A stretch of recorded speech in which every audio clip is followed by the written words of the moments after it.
染めかけた紅茶飲みながら指に絡む人を遊ばせ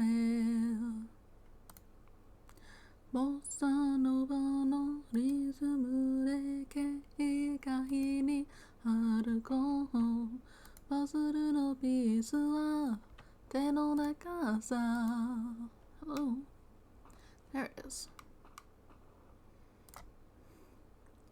Okay, welcome back to Ace Attorney Investigations, Miles Edgeworth.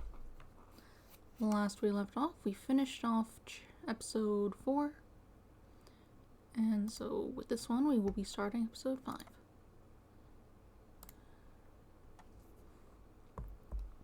And we're going to...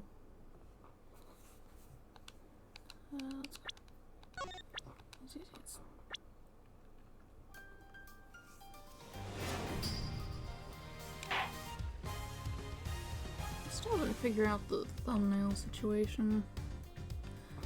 I'm not exactly sure what to do because there's not exactly a consistent background. I don't necessarily want to do a new one for every single thing.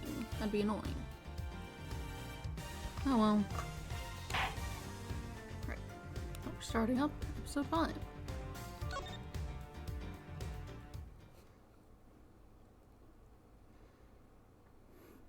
Episode 5, Turnabout Ablaze.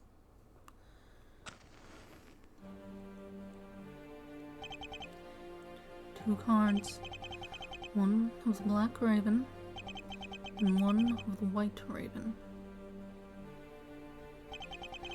A country torn in two. One to the west, and one to the east. When those which were split are made whole again, the truth will reveal itself.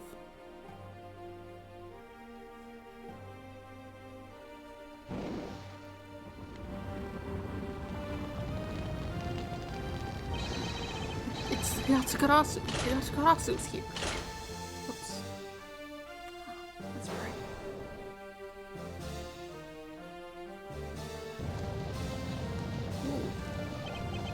You cursed Yatsukarasu. Hey, you. 8 hours earlier.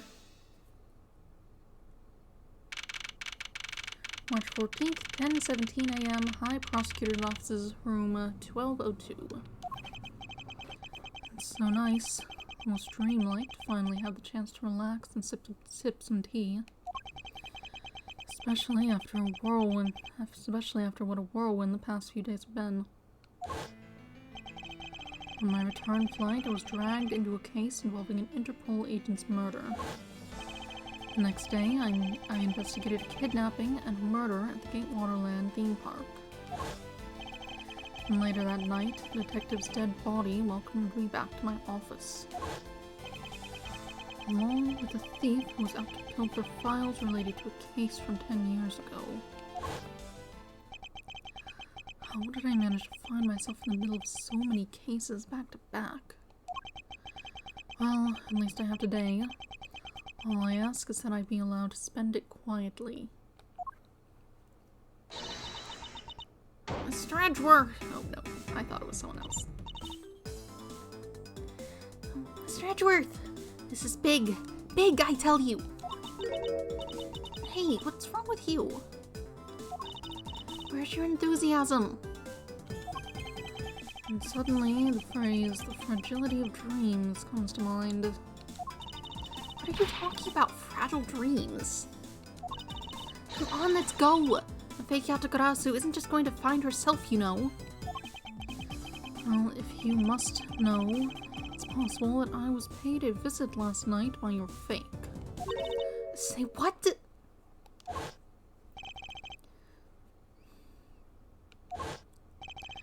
Unfortunately for us, the thief managed to escape. But even now, we're still looking for this criminal. However, I must warn you that we've only had a few hours to search so far. So I must insist that you be patient on this 1K. What's with you today? Are you sure you weren't sleep talking to me right now? Anyway, I've got something much more important that I want you to see. Oh, and that is? Take a look at this. Yatagarasu sends card to embassy. On March 14th, I will be there to steal your dirtiest secret. That's quite a bold declaration to send to an embassy. I suppose it was inevitable that a newspaper would catch wind of this. The date the card mentions is today. Today, huh? Come on, we've got to hurry. The embassy awaits. I suppose it is quite an urgent matter.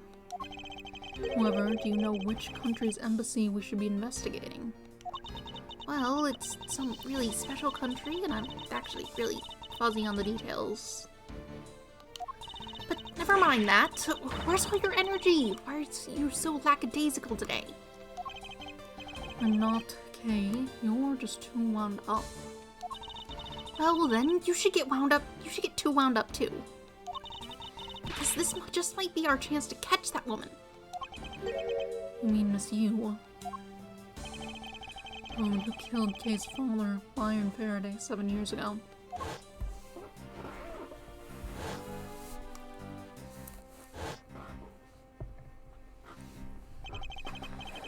Callisto Yu. She claimed to be the great thief Yatagarasu, and then disappeared from the courtroom. She makes me so mad, the phony. Everyone knows that the real Yatagarasu would never send something like a calling card. Until a company's underhand dealings are made public, the target is always totally unaware that the Yatagarasu has paid them a visit. That's what makes the real Yatagarasu so awesome. The Yatagarasu's card that's shown in this article looks to me as though it could be genuine. See, that's the thing. Whoever it is, that person isn't the real deal, but has knowledge of the Yatagarasu. If this isn't a clue that that woman's involved, then nothing is. Come on, Mr. Edgeworth. Out the door you go. Wait, there are a few preparations I must make before we go. There's something interesting about this card we found last night here in my office. It's of a different color than the one in the article, which makes me wonder why. What's up? Any reason why you're boring a hole through the newspaper with your eyes? No reason at all. Very well, seeing as how Miss Yu is also somewhat of a special nature to me, I agree there is some merit to be found in investigating this. I knew you'd come around.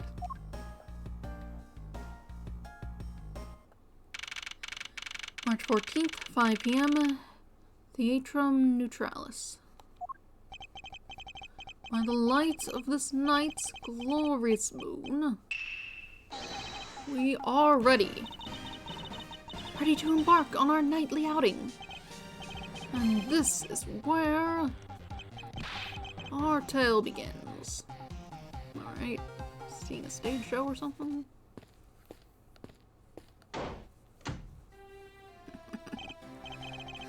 What a coincidence. Would have thought that a Steel Samurai stage show would ever be held at such an elegant theater inside a foreign embassy. Yeah, the climax was really awesome. Steel Samurai, Sushi Slash! Got chills down my spine when he pulled that move out. I suppose it really is more impactful to watch a show in person than on television. I have to say though, this embassy is set up kind of funny. I mean, they have two countries sharing the same building. Well, as you said yourself, this place and the countries it houses are very special. Even this theater is special in that it's a neutral zone shared by the two countries. So let me get this straight. The Steel Samurai show just now is being sponsored by one of the two countries. The one that's called the Kingdom of Alabast, right? Yes, it would appear that the Steel Samurai is very popular in that country as well. Seems that way. But you know who I'm really into? The Jammin' Ninja. The Republic of Bobble is sponsoring a Jammin' Ninja stage show. Ah, something for fangirls like me. We've totally got to see that too, Mr. Edgeworth. The Jammin' Ninja show is gonna kick the Steel Samurai show's rear end. You know, ever since I first met this girl, I've always had this inkling that what she really wants to be is not a thief, but rather a ninja. Wasn't the Jammin' Ninja murdered, or was he the one that went to jail? I don't remember.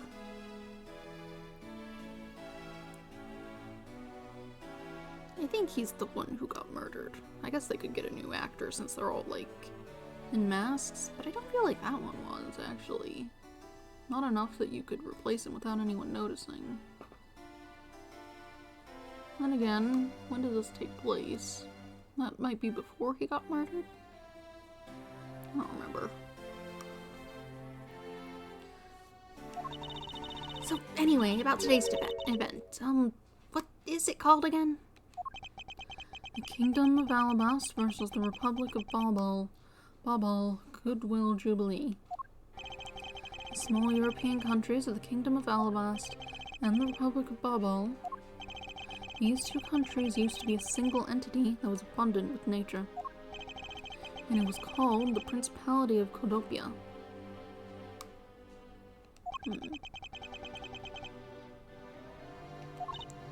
Is everything alright, Mr. Edgeworth? Yes, I'm alright. Moving on. After a period of civil unrest, the country split in two. No signs of their past remain. For example, the flags preserve the flower and butterfly motifs to this day. Codopia, huh? The KG-8 incident, and what was referred to as the second KG-8 incident, in which an embassy staff member was murdered. Both of these cases were related to the Principality of Codopia. In the 7 years that have passed, the country may have split in two. However, the Yatagarasu still sent a calling card here. What could it all mean?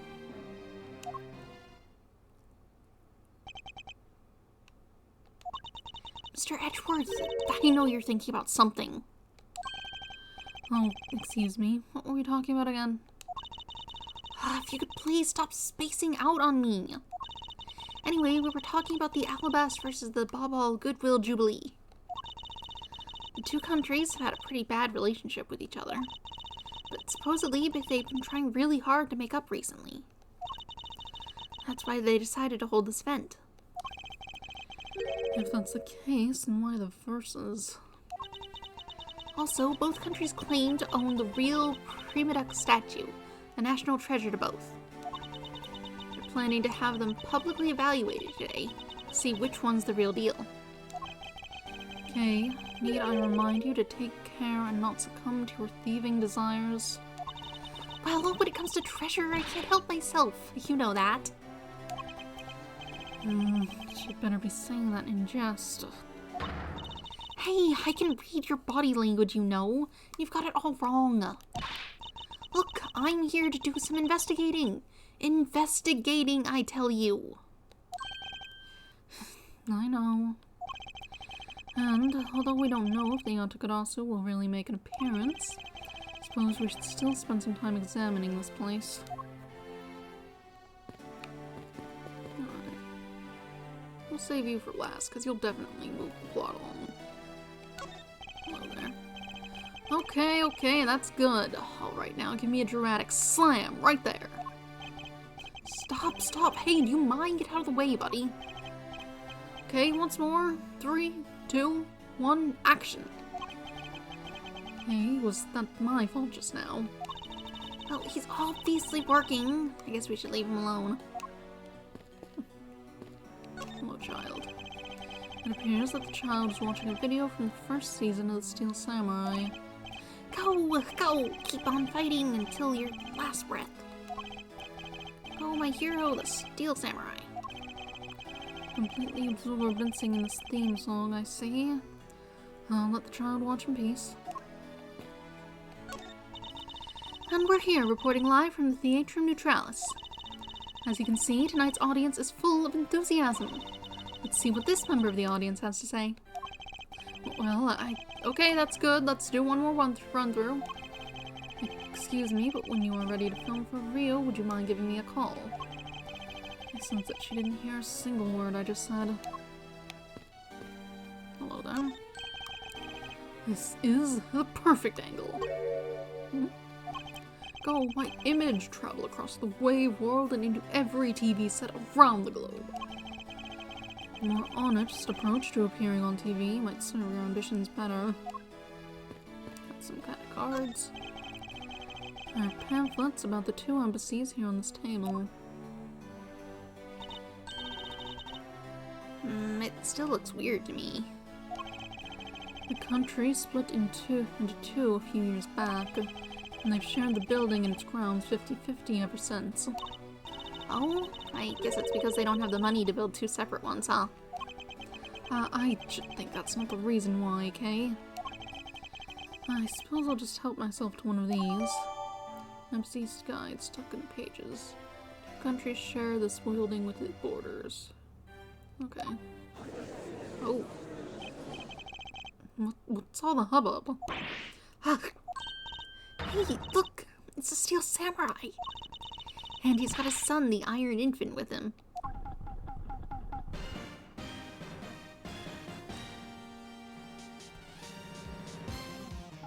Okay, well, I was doing something.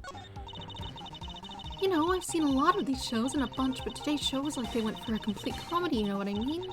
And that last moon, the Steel Sushi, I couldn't help but laugh, right? And the Pink Princesses, oh goodness, you're just going. It's weird, I thought that too. The Pink Princess with a bad hip, seriously? Just what were they thinking, you know? I suppose there's no graceful way to enter this conversation. Hello there. 10 more minutes. No, in 5 more minutes. Isn't it really bad for me to spend time doing this? It's no use. Would someone please just tell me what I should do? You appear to be troubled by something. May I be of any assistance? Leave me alone. I'm trying to figure out just the right time to talk to that girl over there. If I mess up, it'll be because I'm talking to you right now. Somehow I get the feeling he's about to fall flat on his face. Oh, let's just do as he wishes and leave him alone.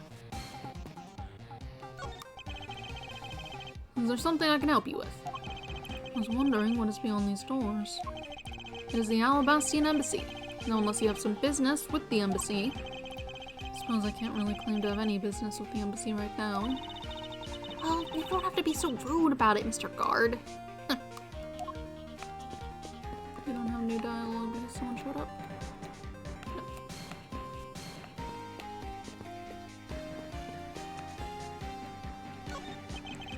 Is there something I can help you with? I was wondering what is beyond these doors. The Babalese Embassy is just beyond these doors, sir. If you have some business with the embassy, you require immediate access. No, that's quite alright. Are you sure, sir? Anyone and everyone is always allowed in the Republic of Babal. Well then, since we're here... An embassy isn't some sort of theme park, Kay. You're such a buzzkill. These flowers were sent by Global Studios. Global Studios? That's where they filmed the Steel Samurai television show. They've been producing hit after hit recently, so the studio's being remodeled. Oh, I read about that in the papers the other day. That mascot of theirs is also getting a facelift too, right? What's its name? You mean Miss Monkey? Yeah, I thought it was something like that. You really have a great memory. Never underestimate my powers of recollection. Where in tarnation are they? Come on, big scoop. Hey, mister, out on the way! Yeah, I'm talking to you. Seem to remember this woman from somewhere.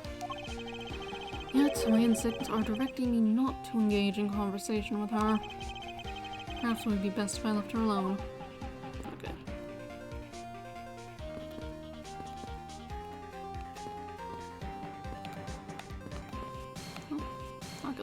flags. The national flag of the Republic of Bobble is on display here. Crest on it features butterfly. It's really rare to see a national flag featuring an animal on it. Not really. I can list at least a few for you that do. Okay, then are there any flags with really chic things on them? Chic things? That's pretty vague, okay? Although, by my definition, there really aren't any flags that feature a chic object. Aw, that's too bad. Because if there was, I was thinking about stealing it. What exactly would you do with a stolen national flag, okay? I can look at the other one. The national flag of the Kingdom of Alabast is on display here. The crest on it features flower. This is kind of loud. Turn that down. Flowers and butterflies are kind of rare motifs for flags, don't you think? Mochi? Well, when they used to be Cordopia, the government used to take pride in its land. The citizens also love the rich, bountiful nature all around them, thus the design. Hey, if the Steel Samurai got popular enough, do you think they'd put him on their flag? Are you in your right mind, Kay? Or maybe the Gem Ninja would be a better candidate? Don't make me laugh. Only the Steel Samurai deserves such an honor.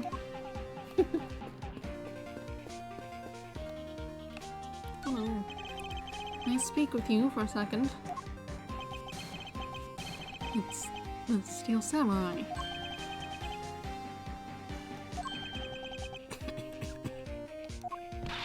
Mr. Edgeworth, what are you glaring at him for? Please excuse me.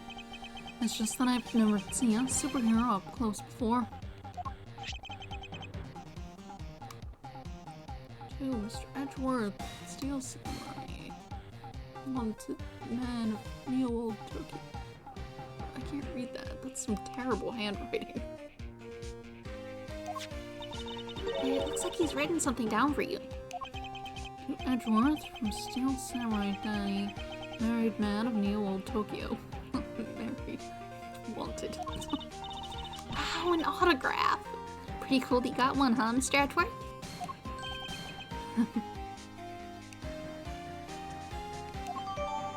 Steel Samurai's autograph received. Autograph with a sketch of his face and weapon. Okay. Mr. Steel Samurai, Ambassador Alba is Ambassador Alba is waiting for you. Now the Steel Samurai will proceed to enter the Kingdom of Alabast to shake the hand of the Ambassador. The Steel Samurai isn't only here for the two countries tonight, but rather can be thought of as a goodwill ambassador for our own country as well. There he goes, off to spread goodwill to the world. He really does seem like a goodwill ambassador, doesn't he? Okay, we're shooting the next segment now. Camera! Cue camera. In just a few seconds, the Gem Ninja stage show is set to begin. After the show, the Gem Ninja will enter the Republic of Bobble.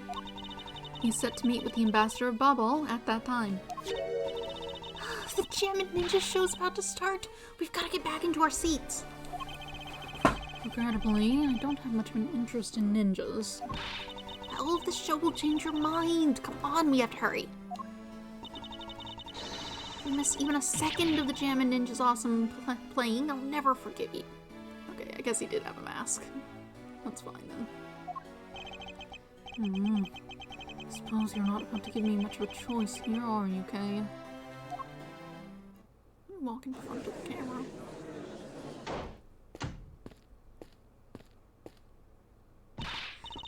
I could listen to that Ninja Mark for Death's Lullaby song all day. His superb playing and that sad melody really brought a tear to my eye. And his heart-wrenching voice. Now that's the Gem Ninja's greatest weapon.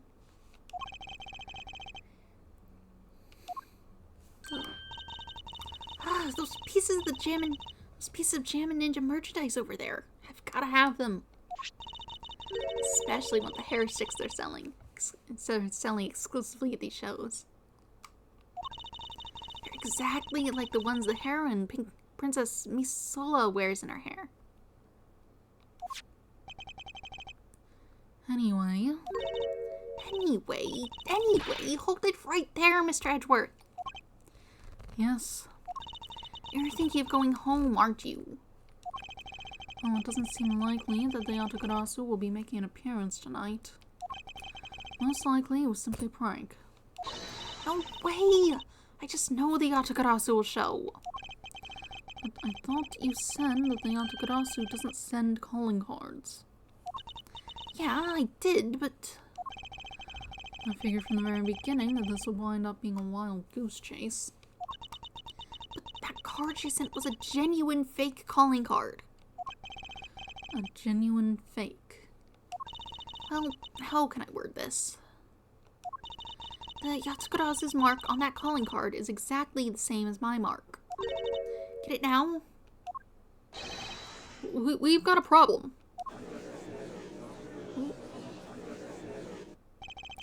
The Yatagarasu has been spotted in Alabast. What the? You hear that, Mr. Edgeworth? So you finally decided to show yourself, you phony. Hey, what gives? I'm sorry, but I will need to search you before you may enter. But, hey, the Steel Samurai just walked straight on through without one. Now, if you don't hurry and let me through, my phony is going to escape. Okay, a country's embassy is considered to be part of the country itself. If you don't go through the proper procedures to enter the country... Mr. Edgeworth, I'm going to enter through Babal and climb over the wall into Alabast. Hold it! You would tell a prosecutor straight out that you intend to illegally enter another... Okay, are you listening to me? Okay, Faraday, and I'm coming through. yes, and welcome. Someone stop her, anyone. March 14th, 6:12 p.m., open air stage. What is that noise? Is it already on fire?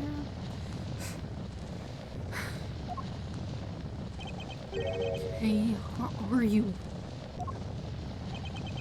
Don't tell me you really did find some way over this fence.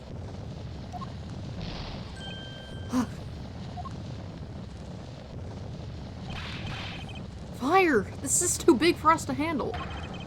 Looks like the Yatagarasu came to Bobble too. You accursed Yatagarasu. Hey, you would better be alright, wherever you are.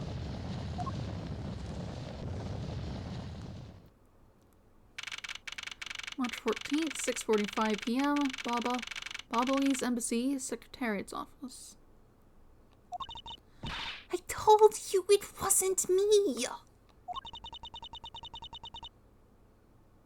Hold it!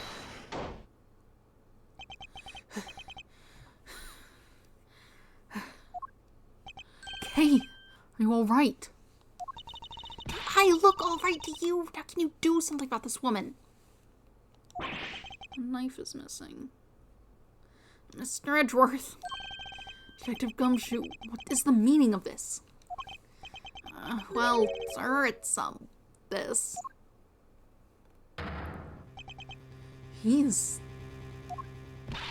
It wasn't me. He was already dead when I ran in here, hot on the heels of the fake Yatagarasu. Look, I only came in here because I saw a suspicious person at the open-air stage. The suspicious person. A long black coat and a hood over their head. I dare you to tell me that's not suspicious. When I saw that person, I immediately thought that they must be the fake Yatagarasu. So I chased after them into the embassy, then into here, and then I lost sight of them. But I just know that person is the one who did it. What are you so worked up over? There's no reason for you to be this loud. Correct me if I'm wrong, but you are Agent Lang's secretary. Sheena, I believe your name is, correct? And if you are making an arrest, I assume you have evidence that it was Kay who committed the crime. Is that also correct? You refuse to answer.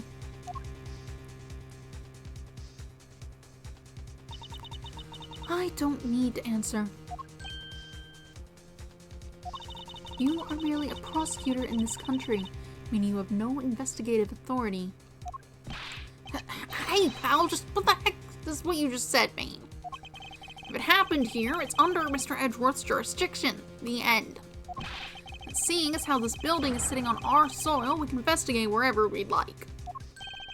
Unfortunately, Detective, embassies are a different matter. Huh?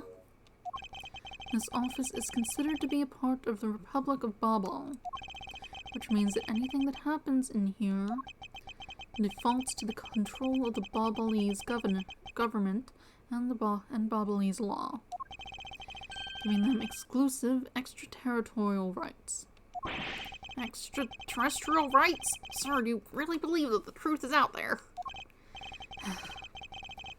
Basically, our country's laws do not apply inside the embassy of another country.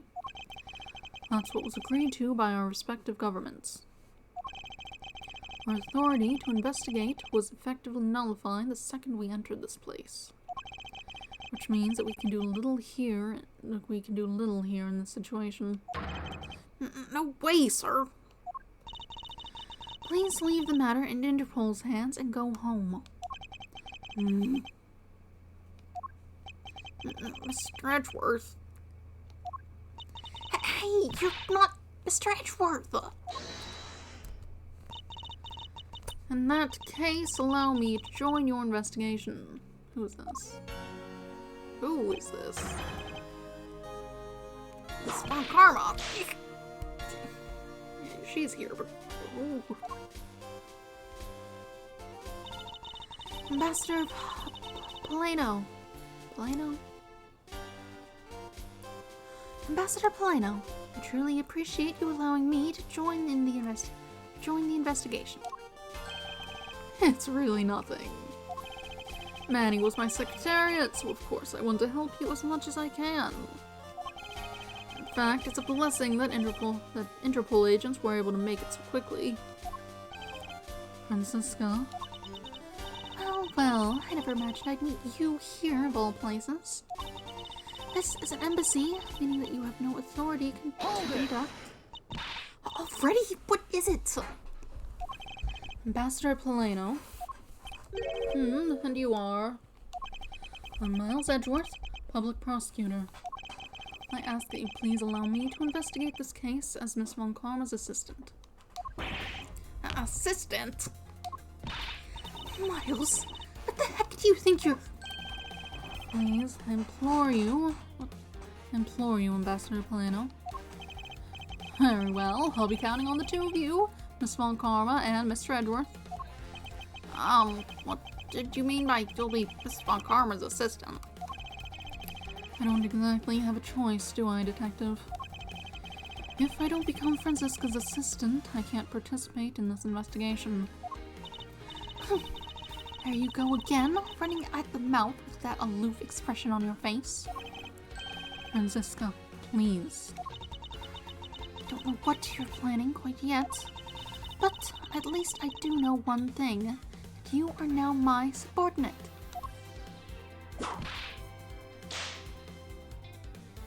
Just remember that my whip is always ready to wake you should you have a brain lapse. Of course, I'll keep that in mind. If you are done playing games... Right, let's begin the investigation. Babalese Embassy, Secretariat's office. By the way, Detective, I suppose it's a bit late to be asking, but why are you here? Well, better late than never, I guess, sir. I was placed on guard duty for the Babalese Embassy today. Why are our police guarding an embassy? Well, on account of the card they got from the Yatagarasu. They called us up and asked for our help, sir. Oh, and because we've been searching for the Yatagarasu these past 7 years. It was more or less mutually beneficial arrangement, if you ask me. Except for how mutually unbeneficial this has all turned out to be, I suppose. It looks like you failed to looks like you failed to competently perform your guard duty yet again. Ah, Look forward to your next salary negotiation. Although, it's out of my hands. but sir, if it gets cut anymore, I won't be able to even buy even instant noodles anymore. He's following me around. Can you, like, hold her in a normal fashion so that she's not, like, dying? Okay, are you alright? You believe me, don't you, Mr. Edgeworth? You don't think I did it, right? Yes, of course I don't. I promised to prove that it wasn't you. That's enough chit-chat. You can investigate all you'd like, but it's only a matter of time before we take her in. It'd be wise of you to give up while you can. No, I don't think so. Kay isn't lying, and my investigation will prove that to be true. Go ahead and try then, if you're that confident. I can't allow this to continue on this way. I must prove her innocence post-haste. That's some fireplace. You know, it really gives this place a mansion-like quality, don't you think, sir? Oh, if these are a staple in every Bubbly's house. And I bet Santa Claus pays them a visit, too. Just how old are you again, Detective? Safe. A small personal safe. This was Mr. Cochin's office. So perhaps he stored his most important documents in here. Of course it's locked. It appears we won't be able to open it without the key. Is it a key safe? Looks like it's got a dial. Oh, I didn't read that. No, you don't have to do that. The Secretariat's office safe can't be opened without the key. Okay. Hello there. Sorry, but Interpol is still conducting its investigation beyond this point. I'm a subordinate of Miss Von Karma. Is there some reason why I'm being denied access? My superior clearly stated, don't you dare let anyone near this site. You got it? If I let you examine the site, my superior would get really angry at me. No, Mr. Edgeworth. I feel really bad for the guy, so why don't we do as he says? Yes, I suppose we may as well. Desk. Body. So, our victim was the Secretariat of this embassy, I take it. Matty Cochin. I heard he was an admirable person. Very admirable. The cause of death is a stab to the base of his neck. He was lax in watching his back. We were fortunate that the fire missed our victim's body for the most part. If the fire had burned a bit longer, it would have made identifying him a hassle. So Mr. Cochin was stabbed to death in the middle of a raging fire. What in the world happened inside this room? Notes on Cochin's body. Cause of death, single stab to the base of neck. The body wasn't badly burnt by the fire. Okay. I won't rest until I've inspected every suspicious looking nook and cranny. Can I look at the desk at all? Okay. Water around. I guess that's just from when it was put out. Look at this knife. Is this the knife? Is this knife the murder weapon? Some preliminary testing has been conducted. According to the results, the blood on that matches the victim's blood. The blade's shape was also found to be consistent with the stab wound. I suppose this means that we now know that the crime was committed with this knife.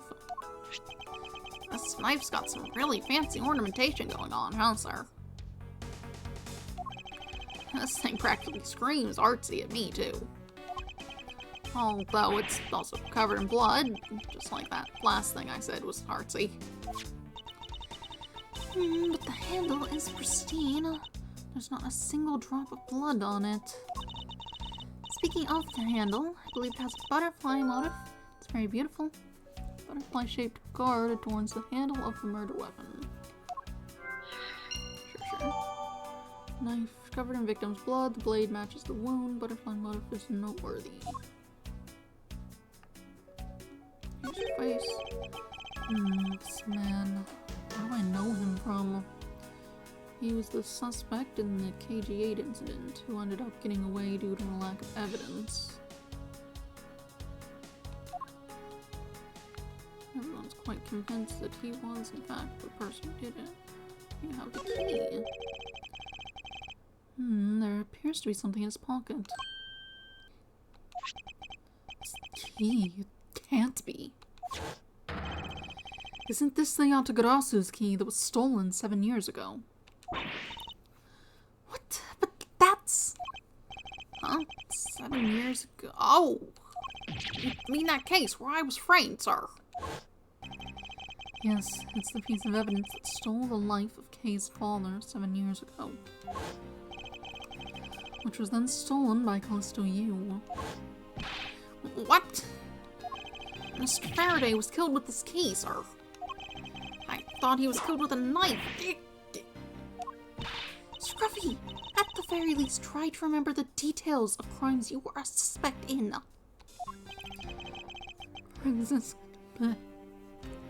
Franziska, as you will recall, Detective Gumshoe was not present when Miss Yu made her escape. Plus, even among law enforcement, only a few knew of this key's existence. I doubt that a new rookie at the time would have been made privy to such knowledge. Oh, I feel like the victim right now, all trampled on, sir. Suppose I'll just have to fill you in now. The secret to this key is...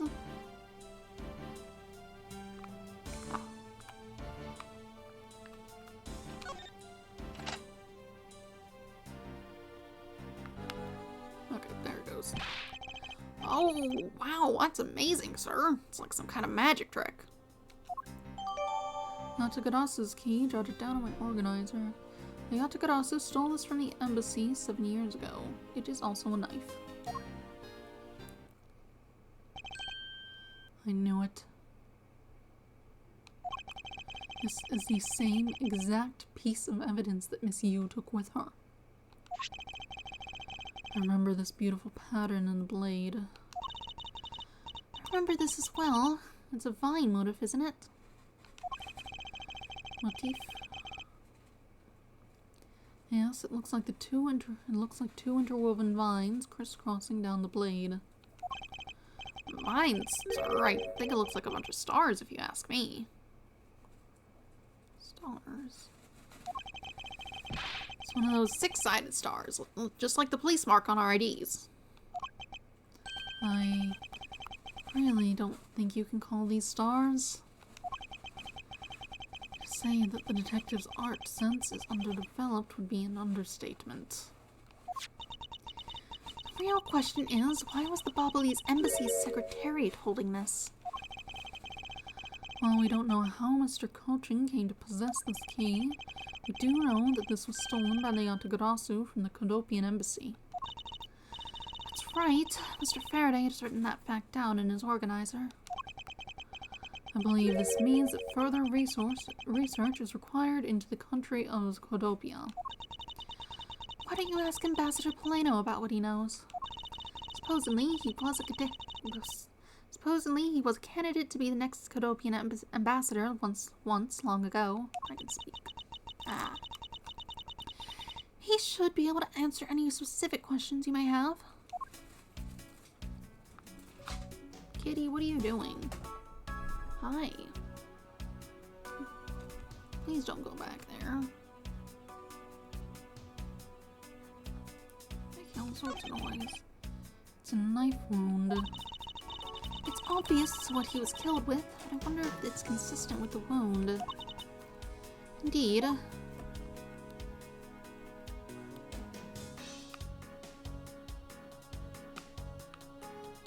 I don't see anything else to look at. Look at the body itself. A wound. Knife. Yes, this is... I suppose we'll do something else. Looks like the ceiling fan fell. The ceiling fan must have fallen from the ceiling. A ceiling fan? What does one of those do? Exactly what it sounds like it does. It's a fan that is installed on one ceiling. Well, if I had one of those in my room, I'd bet I'd go dizzy from staring at it as I slept. Detective Gumshoe, in the real world, we close our eyes when we sleep. Okay. This is one of those statues I wanted to test. Because this is a national treasure, can I ask that you please not touch it? I'm afraid the only ones allowed to touch it are myself and the Secretariat. Hold it! There's a possibility that it is related to the murder, wouldn't you agree? Hey, Mr. Edgeworth, why don't we give up for now? We can force them to let us investigate it later when we find some solid proof. I suppose I don't have a choice here. It's supposed to be one of the prima duck statues Kay was talking about earlier.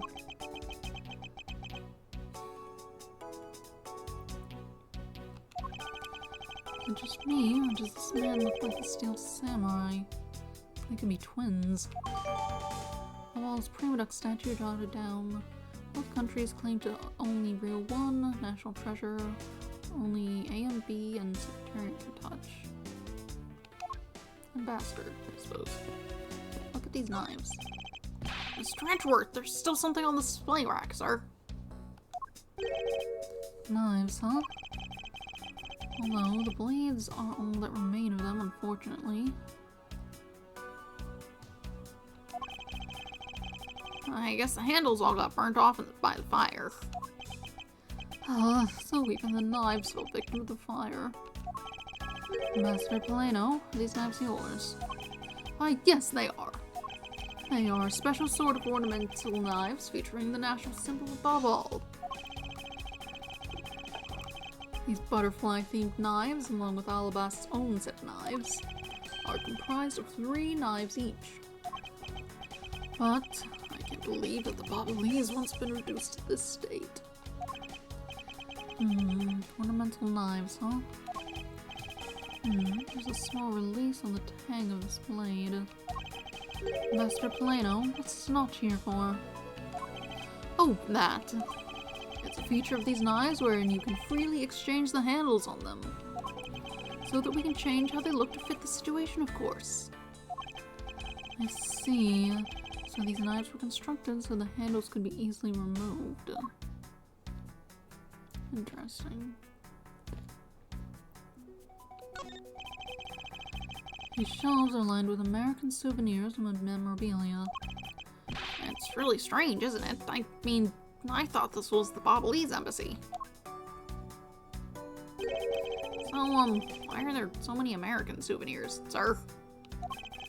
Perhaps the Bobblese are studying American culture and our tourism industry?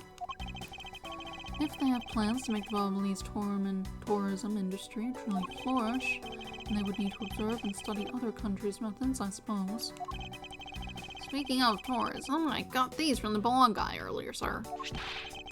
So that if I bring these with me to Bobble, I can trade them in for a few buffets. Oh, so how do you expect to travel to Bobble? Well, the whole world is connected by the ocean, sir.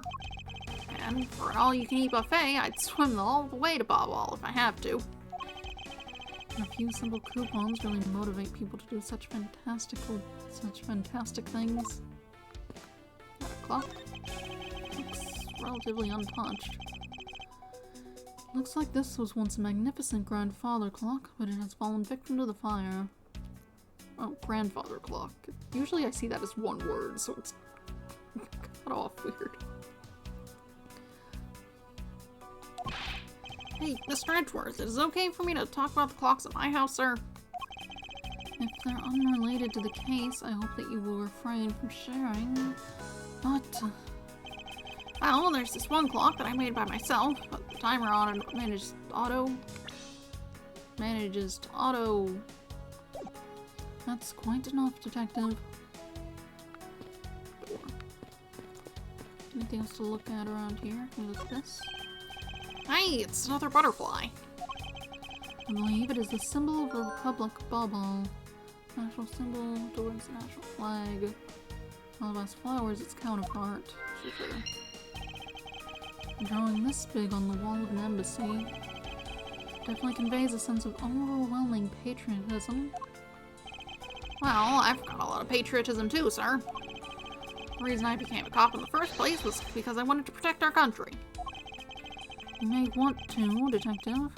However, I have yet to see the fruits of your desire. You don't have to be so blunt about it, sir. Doesn't look like there's anything else to look at, so I suppose... Oh, wait, what was that? I saw... Oh well. Miles Edgeworth. What is it? Let me tell you something. You are currently my subordinate. And if you wish to convince everyone else of that, you will speak to me with respect. Also with the giddy glint in her eyes. I don't think that will really be necessary, Francisco.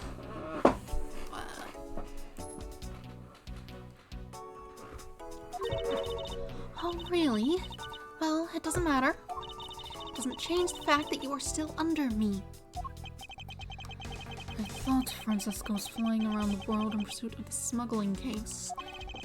So then why is she here at this embassy? Why is she here when she's supposed to be overseas in pursuit of smuggling?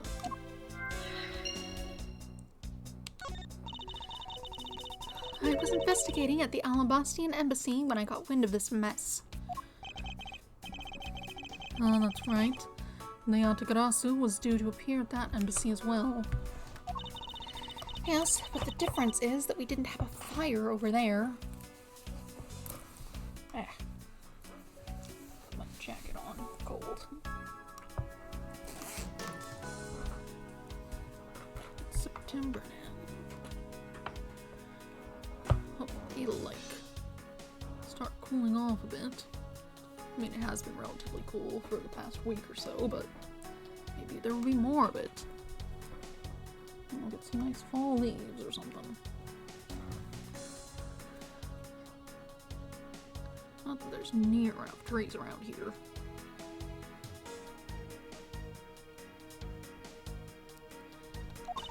Although, there was an incident at the Alabastian embassy as well. But I left Agent Lang in charge of that case and came over to the Babalese embassy. Oh, so Agent Lang is here as well, huh? I see you've met. Well, he's in the Alabastian embassy acting as a bodyguard for Ambassador Alba. Ambassador Alba. However, he seems to have a different reason for being there.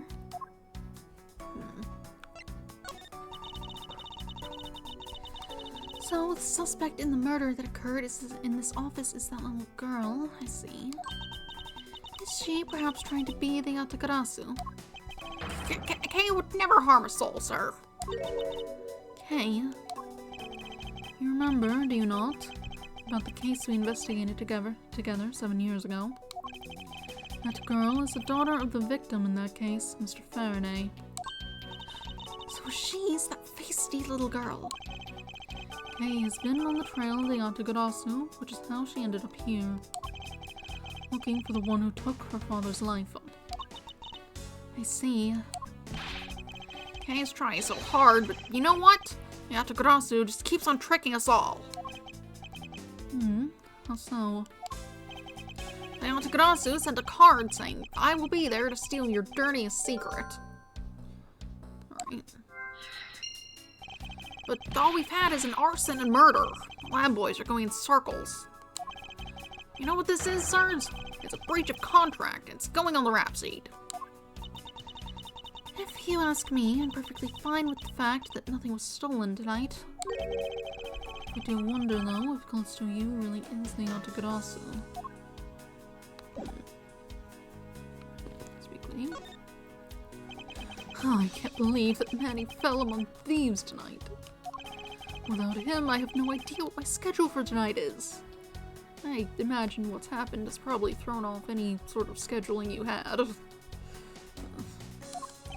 Ambassador Plano, I believe your schedule tonight will consist of listening to reports from the police.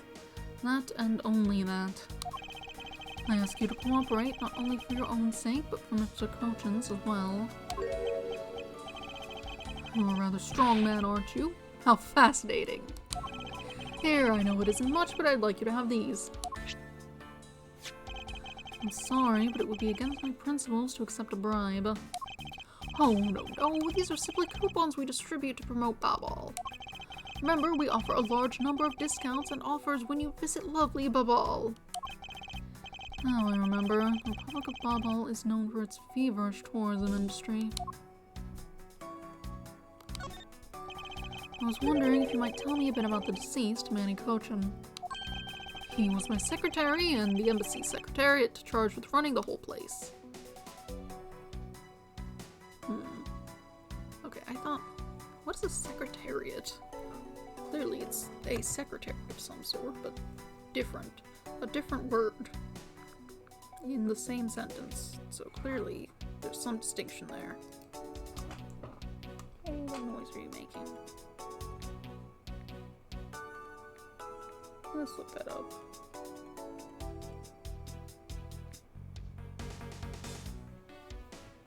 Let's see.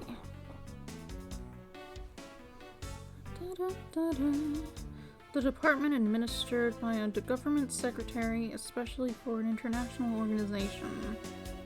Let's see. The office or position of a governmental secretary. I see.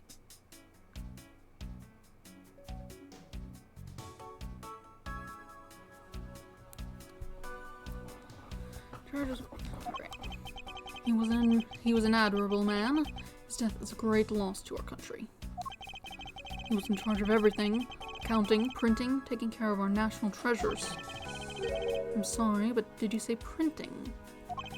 Our country's primary source of revenue is our tourism industry. So, in order for us to print the necessary pamphlets, flyers, coupons, etc., we have a printing press here at our embassy. I see. Please excuse my forwardness. However, I feel I should mention that I have the distinct impression that I've met him before. Oh, yes. Since you are of the legal profession, I suppose you just might have. After all, Manny was involved in the KG-8 incident. The KG-8 incident? The defendant who was found innocent in that case was Manny.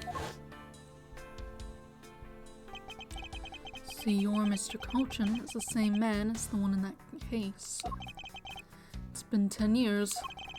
Manny recovered personally from that case and dove enthusiastically into this job. He was the one who planned this event and was to oversee the embassy's renovations. It really is a shame. He has such a bright future ahead of him.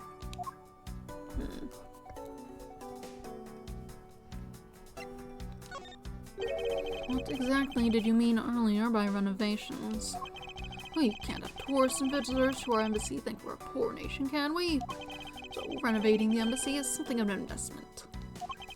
We may have a rather paltry budget, but we're trying our best to make do. However, I guess the only person who could have helped us do our best is now no longer with us. Ambassador Plano, I was wondering if I may ask you about Codopia. Codopia? Alright, what would you like to talk about? First, I'd like to ask you about this key. What about this key? I found it sticking out of Mr. Cochin's pocket. I believe it originally belonged to this embassy. Is that correct? Upon closer inspection, it seems that this key is shaped like a butterfly. That's not all about this key. That's not all about this key. It is also capable of changing into a knife. Oh, how fascinating. Is it possible that the ambassador didn't know about the existence of this key? Its knife form, there's a flower mark at the base of the blade. I guess this knife might be from when we used to be a part of Codopia.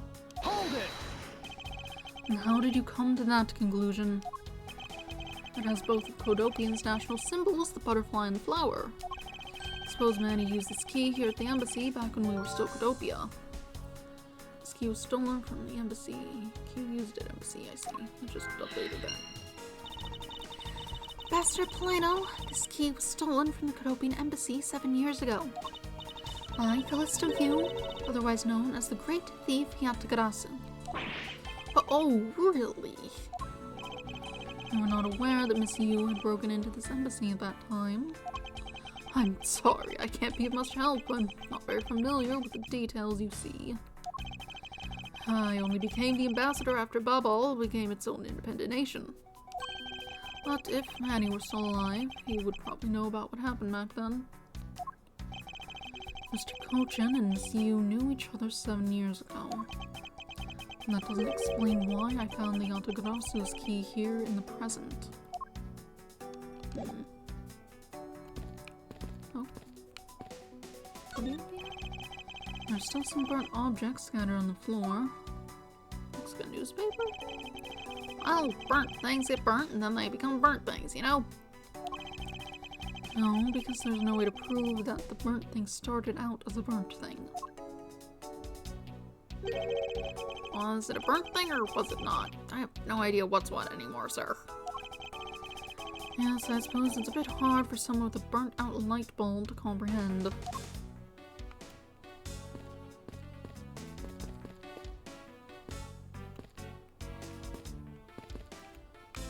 Suppose we do this now. What up on the handle? This goes return.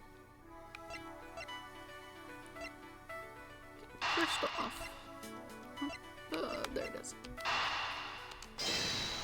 Let's see if this works. Let's try and go here. We know for a fact that the Yatagarasu's key was used at this embassy. Furthermore, we found it in the victim, Mr. Kochin's pocket. Which leads me to think that perhaps it is the key to the personal safe in this office. Good thinking, sir. Let's go try it out. It appears I was correct. The key that was left to us in the victim's pocket, it literally turned out to be the key to the next piece of the truth. What do we have here? It's got a false back on it. Hey, there's nothing inside. Do you think the Yatagarasu made off with everything, sir? No, Detective. I believe all we need is a closer look. Don't rest until I've inspected every suspicious-looking nook and cranny. It looks like such a serious safe, but there's not a scrap of paper inside. Which reminds me, the safe in your office is just as empty, huh, Mr. Edgeworth? It's really coincidence that both safes are empty, Detective. I'll make that a triple coincidence because my piggy bank at home is empty too. I don't think there's anything coincidental about that, Detective. Hey, What is this here? looks like the ripped corner of a piece of paper, sir. No, I don't think it's ripped. It seems more to me like it's stuck in the safe. Hey, you're right, it won't budge an inch. Not even my tug on it. I don't think I've ever seen paper stuck on the inside of a safe before. Hold it! Detective, I think you have it backwards. It's not the paper that's strange, it's the safe. What do you mean? What I mean is that the secret to the safe is that there's 2 compartments. Even just eyeballing it, you can see that the inside is a bit too shallow. Furthermore, with the unnatural way the paper is stuck at the back of the safe, I'd say that there is an extra bit of space behind the back wall of the safe. In other words, the safe has a second compartment. What? I suppose that you are correct in asserting that the paper is stuck in an unnatural manner. However, if what you say is correct and there is a second compartment, how do we go about opening the door to it then? As you can see, there is no other lock or keyhole in sight.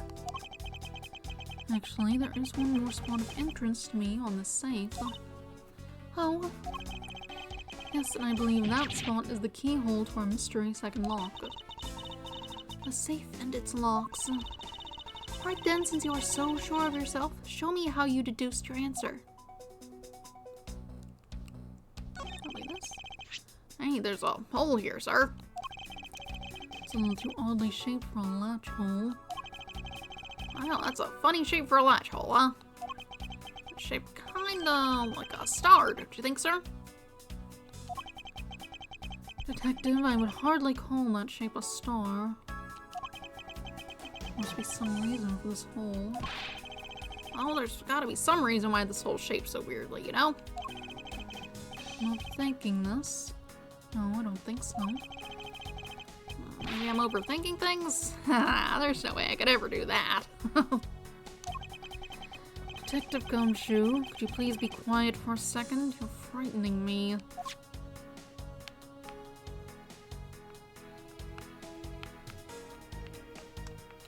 Okay.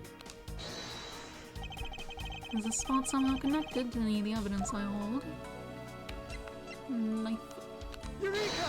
Put the knife in it. Doesn't the shape of this keyhole remind you of something, Francisca?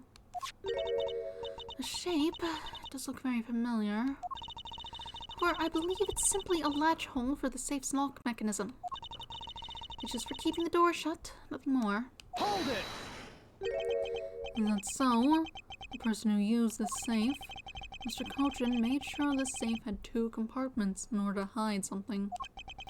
You honestly think someone like that would allow the keyhole to be to the hidden half to look so obviously like a keyhole that even the average person could figure it out? You can't be serious. Are you saying that this hole is the keyhole to the hidden compartment of the safe? That's precisely what I'm saying. And I will prove to you right now that the Atacadas's key is the key that will open it. The Atacadas's key? Miles Edgeworth, this better be a very bad joke. Sorry, but this is no joke. The Atacadas's key is the very key that will open the second compartment of this safe. We know that this key opens the first compartment of the safe, but the keyhole you're talking about is of an entirely different shape than that of the key. It sure is. Look at this knife. Let's go over this again, shall we? The Atacadas's key was originally made to open Mr. Cochin's safe in the Kodopian embassy. We confirm that as fact by opening the door to his safe with it. Now let's take a look at the back end of the key. Looking at the knife portion head on, what do you see? What are you talking? Ah! It appears that you've come to understand what I'm talking about.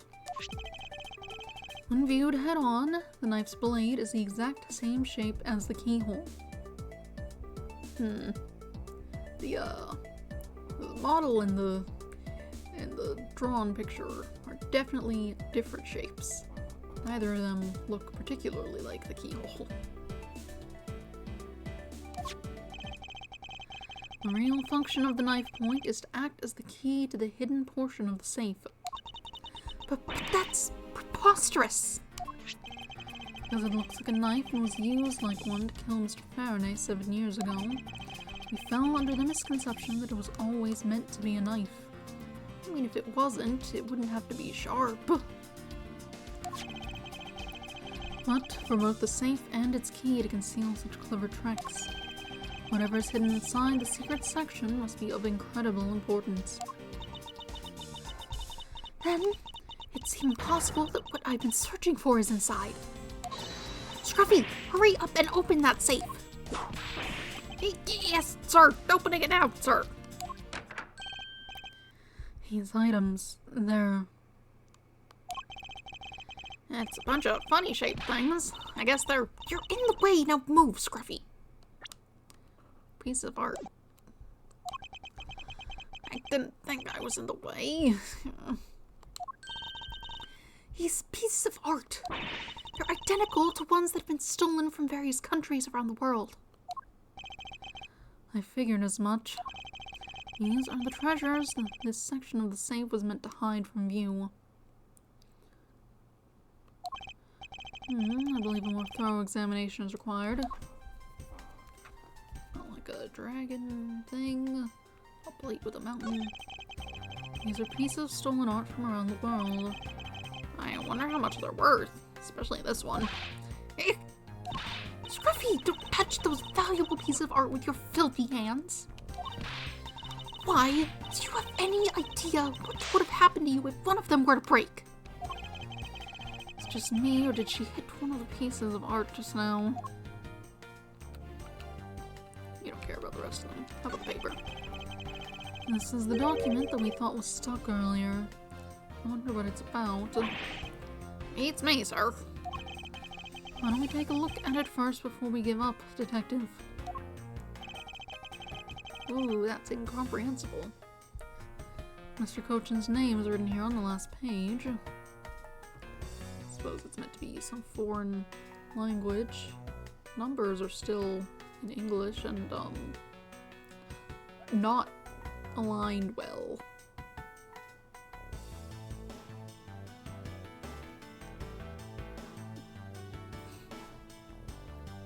Or I seem to be missing a page somewhere.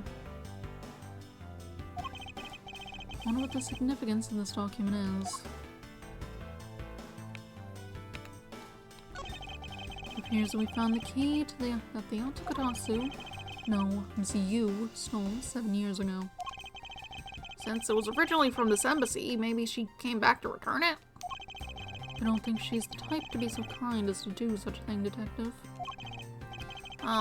Okay, then what do you think, sir? List of you. For what reason did she steal the key?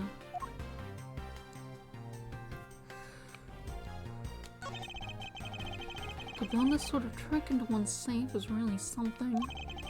Yeah, it's neat how the safe has 2 compartments, but what's really impressive is that the other end of the key was another key. I totally hadn't noticed. I wonder if Mr. Cochin was just paranoid or if he had secrets of that great value.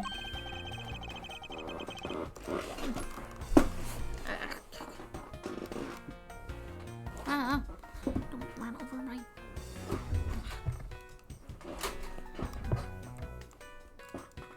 There. Speaking of paranoid, I once sharpened both ends of my pencil. But then, when I went to erase something, I got all paranoid that I was gonna stab myself. Please refrain from dispensing your special brand of unrelated stories while on duty. Yes, sir. Is there anything else to look at here? Doesn't seem like it.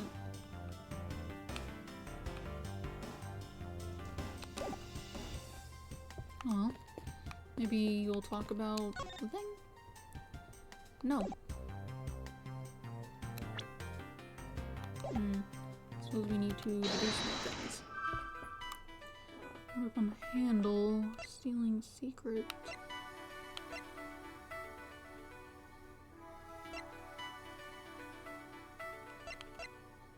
I mean, I guess we can connect them. I didn't think they needed that, but sure.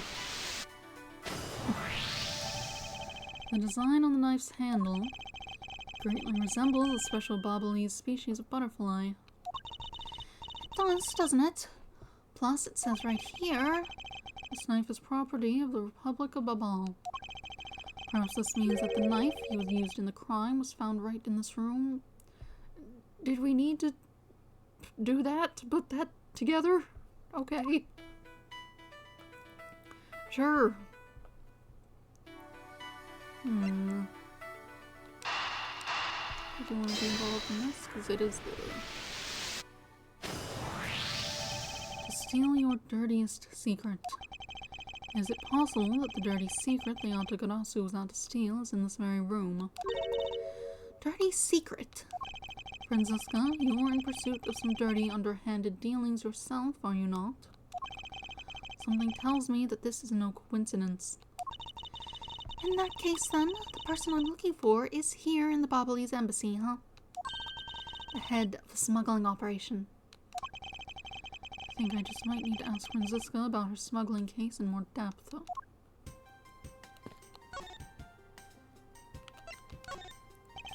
Franziska, when we last talked, you said you were on the trail of a smuggling ring. I suppose the reason you are here right now is related to that. Yes.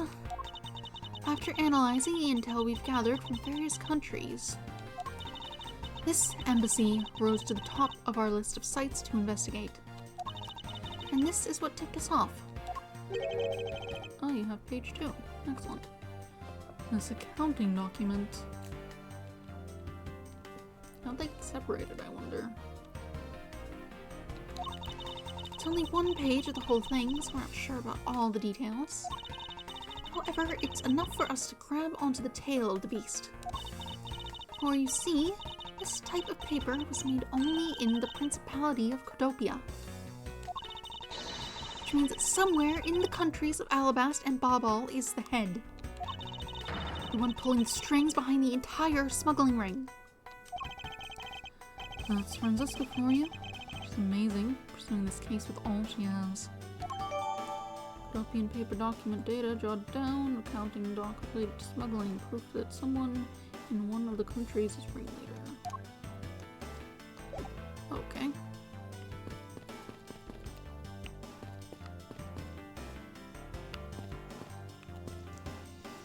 Can we, like... Okay, we have that now.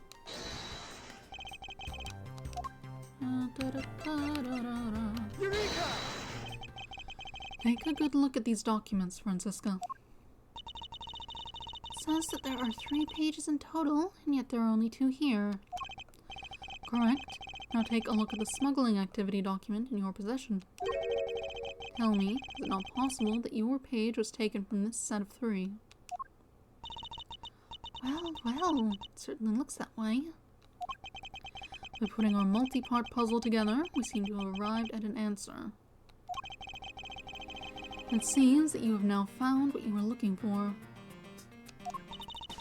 Yes, and with this, it has become crystal clear that Mr. Cochin himself was responsible for the mass smuggling of Babalese ink.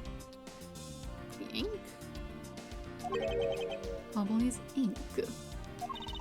Babalese ink is a special product of the Republic of Babal. However, due to a special reason, only a limited volume is ever exported. Hold it!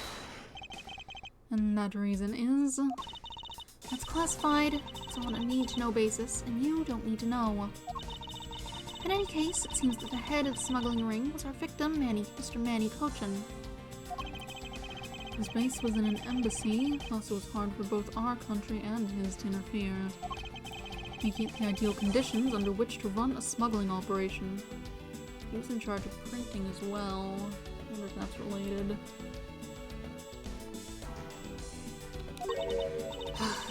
It's so frustrating! I've lost the person I was to bring judgment down upon with my grip of justice.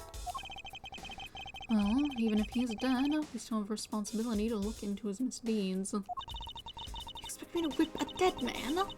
Well, I'm not interested. Franziska, you must know that Manny Cochin was the suspect in the KG-8 incident. Of course I know. On top of being the head of the smuggling ring, there is the matter of what really happened in that case that needs to be resolved. Investigation complete. Are you done investigating? You realize now, don't you, that this girl's the only one it could be?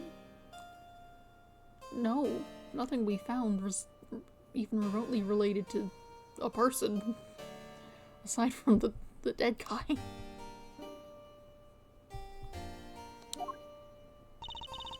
Now come along quietly, Yatagarasu, K. Faraday. You are under arrest for the murder of Manny Cochin. Mr. Edgeworth! Please, you have to believe me, I didn't do it. I chased the fake Yatagarasu in here, and he was all ready. You have the right to remain silent.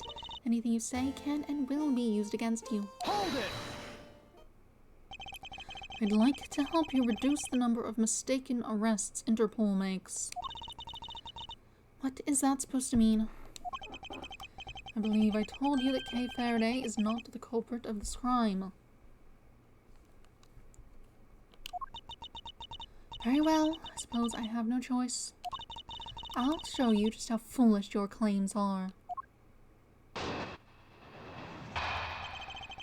Why arrest Kay? Even your police confirmed that the Yatagarasu infiltrated the Babalese embassy tonight. Realizing the confusion caused by the fire, the Yatagarasu snuck into this embassy. Furthermore, this girl claims to be the Yatagarasu. And most importantly, other than her, there was no one else in here with the body. The window's wide open. Your reason for suspecting Kay is because you think she's the Yatagarasu. Exactly, but it isn't just me. She calls herself the Yatagarasu. Look how many times do I have to tell you? I was only out to capture the fake Yatagarasu. Imposter or not, it matters not. A Yatagarasu is a Yatagarasu. Very well, and I shall prove Kay is not the Yatagarasu who killed Manny Cochin. Mr. Manny Cochin. Go ahead and try. Show me what the prosecutors of this country are made of.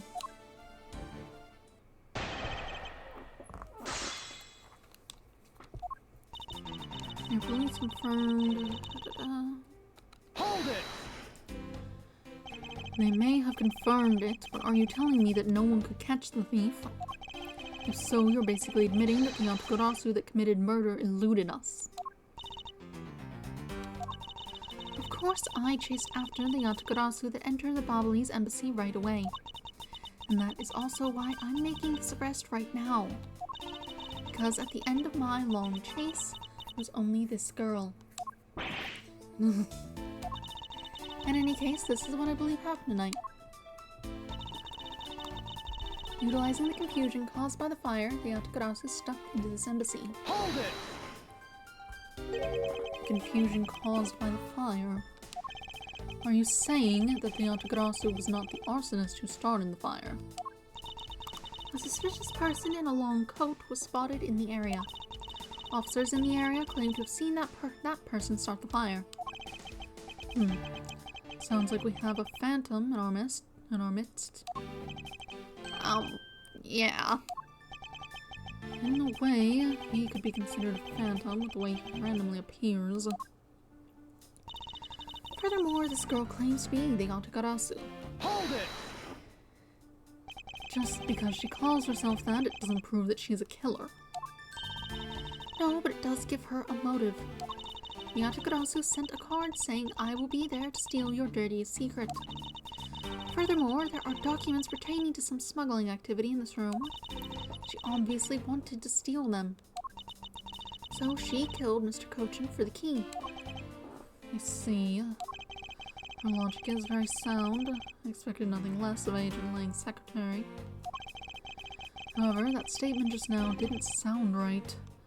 It might just be the opening I need. She wanted to steal documents regarding smuggling, so she killed Mr. Cochin for the key. Hold it! So you're claiming that Kay knew that a foreign country's embassy had such documents. As stated in the calling card, the Yatagarasu was out to steal a dirty secret. Which means that the goal tonight was to steal those smuggling activity documents. You have it all wrong! It was the fake that sent that card! Your words are meaningless. If you are truly innocent, then let's see some proof. Hey, Mr. Edgeworth, I leave it to you to handle this. Yes, I'd rather you did. Takarasu's goal, huh? You can claim that she's innocent, but you can't change the facts I've already outlined. And most importantly, other than her, there was no one else in here with the body. Hold it! I really don't think that being the first to discover the body makes her the killer by default. No, but if you saw the self-reported Yatagarasu standing in front of a body, wouldn't you get a little suspicious yourself? Even so, I'd still listen to what that person has to say before I pass judgment. You're talking about yourself in those times when you were under suspicion. I think that the pain of being falsely accused is something you really should experience.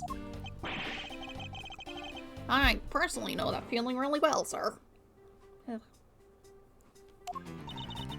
Given my situation, I now know exactly what it's like too. I'm fine with never experiencing it ever. Are you done with your little group conference? So Agent Shina suspects Kay of murder simply because Kay is the Yatagarasu. But I can prove that the Yatakarasu's goal is not related to murder, then I may be able to begin to reason with her.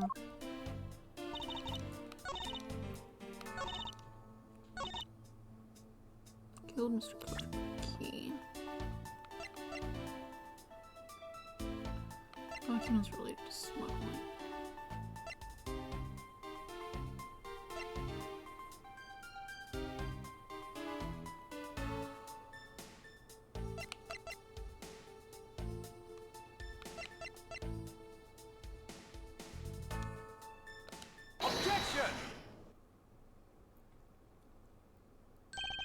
Agent Sheena, I regret to inform you, but there is a flaw in your logic.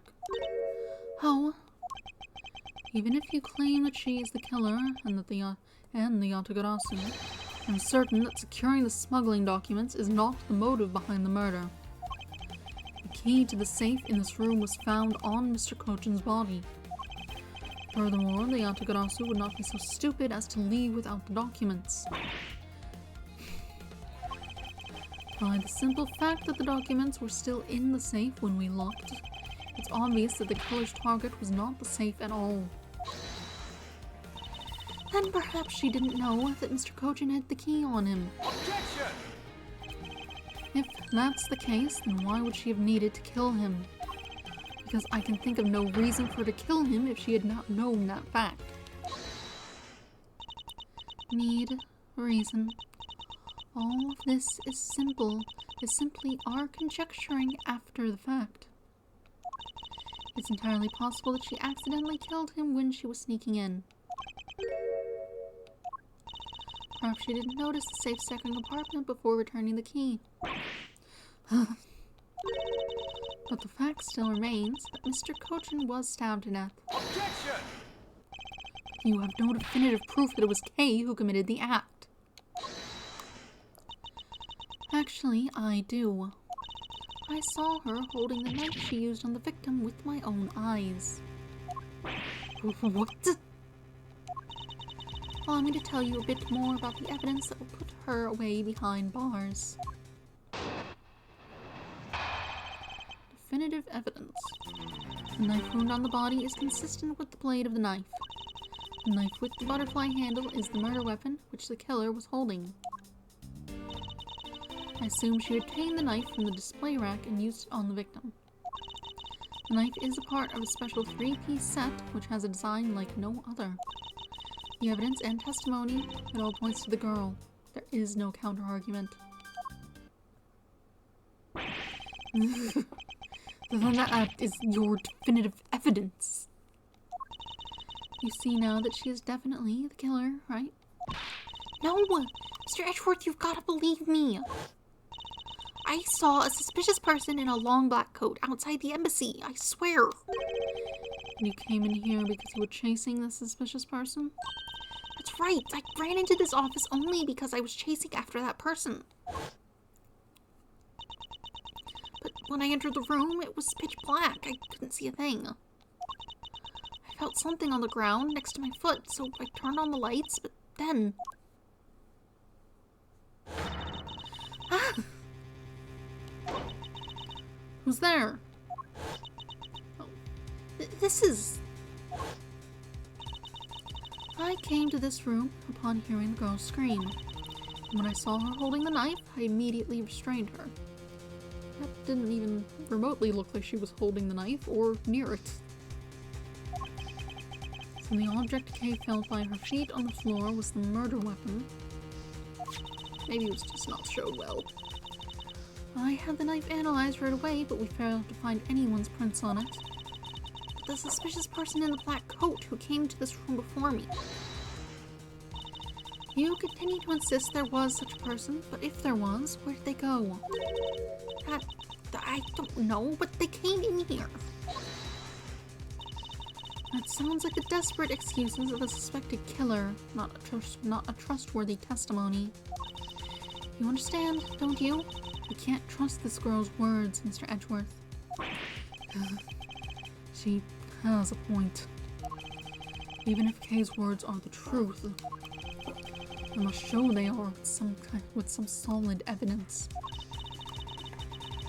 Mr. Edgeworth. I really didn't. Okay, don't worry. If you didn't do it, then there must exist a way for me to prove that. Still not giving up, I see. In that case, try to counter my argument if you can. Don't worry, I can and I will.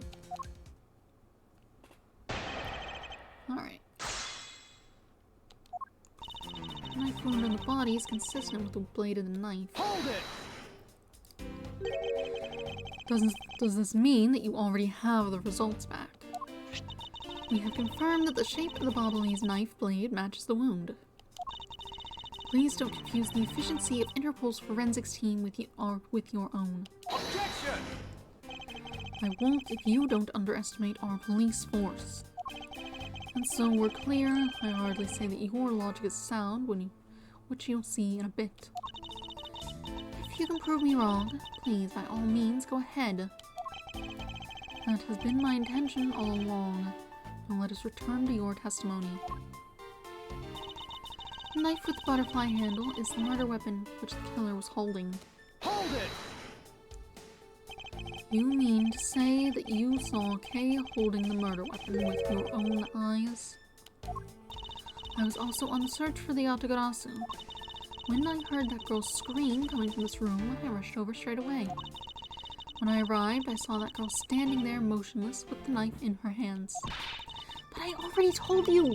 I only came in here because I was also after the Atagarasu. The suspicious person I saw came into this room. But when I entered, it was pitch dark. I felt something by my foot on the floor, so I turned on the lights, and then... You found out that it was the murder weapon at your feet. How many times do I have to tell you? We can't trust the words of a suspect. The only thing you'll accept as evidence is it. That's the only acceptable way. It's the only acceptable way to counter an agent of Interpol on the scene of the crime. Mr. Edgeworth, do you have some kind of evidence that can prove me innocent?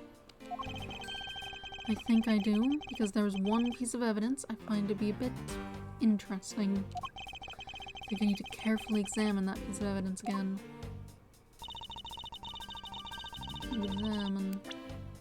I didn't actually examine things much, did I? Let's take a closer look at this knife.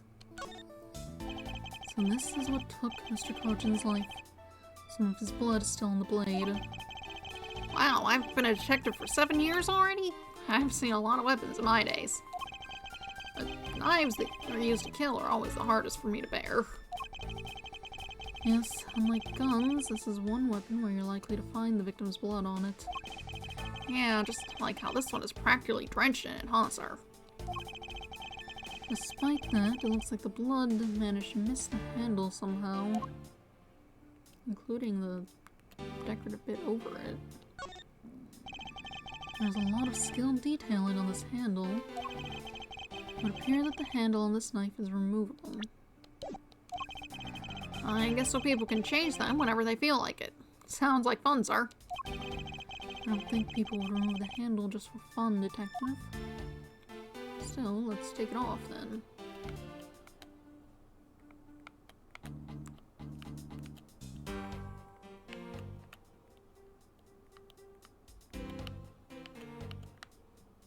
Take it off, take a better look at it.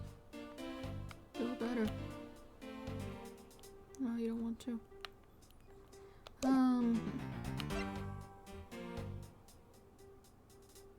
I already did this.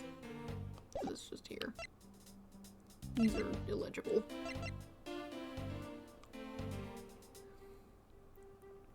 Why do I have this? I assume she obtained the knife from the display rack and used it on the victim. Hold it! Ooh, what's that? I ask that you please refrain from speculation. It's a sound hypothesis derived from the evidence. There's no room for debate.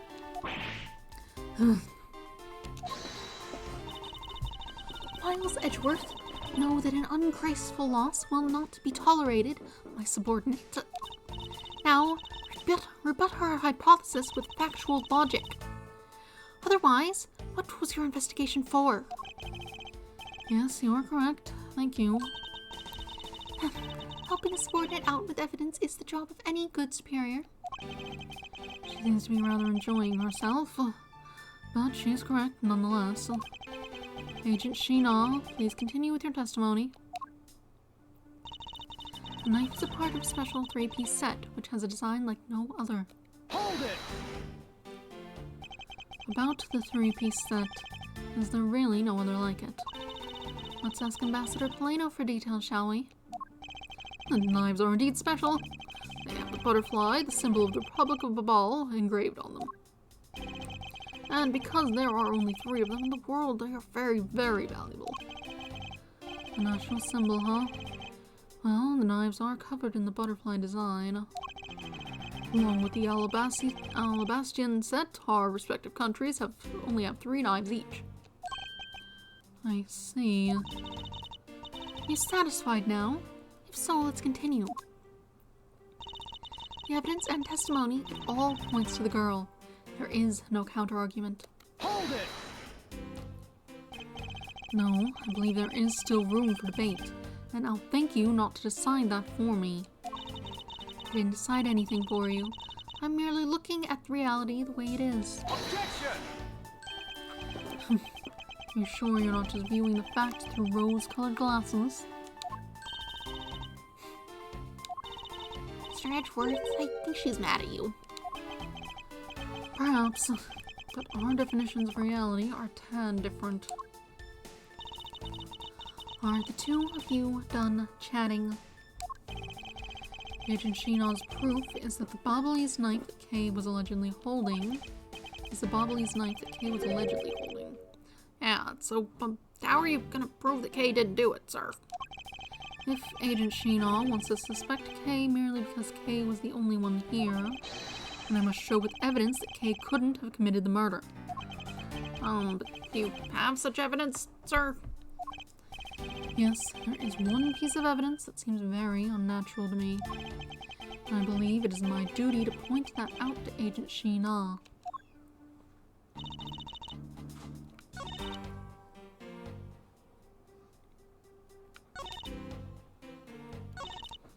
With the butterfly handle.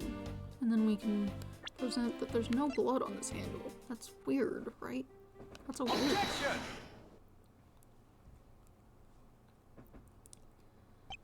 So the murder weapon was the knife with the butterfly design on it. But is that really the truth? What are you getting at? I'd like for you to take a look at this. There is blood on the blade, and yet there's not a speck of blood on the handle. This signifies that at the time of the crime, a different handle was attached to this blade. The knife that Kay was holding had its handle switched and was in fact not the real murder weapon. It wasn't the real murder weapon. This knife can be taken apart. Shall we give it a go?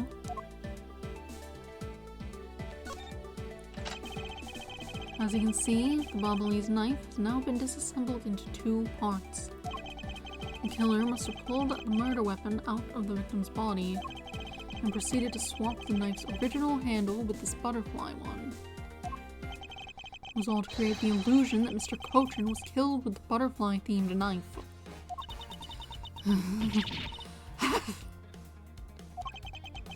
This should clear up any and all suspicions surrounding Kay. Bobbly's knife handle, Jada. Swapped with the real murder weapon's handle, its blade is yet to be found. Your argument isn't airtight yet. How so? It's possible that the girl herself is the one who switched the handles. Hold it! Don't be ridiculous. For what purpose would she do such a thing? I don't care to know how a criminal thinks. The way they view the world is beyond the comprehension of a normal person like myself. Therefore, I wouldn't put anything past them, no matter how odd it may seem. Objection! The truth is right there in front of you, and this knife will show you the way. You will come to see that Kay is not and could not have been Mr. Cochin's killer.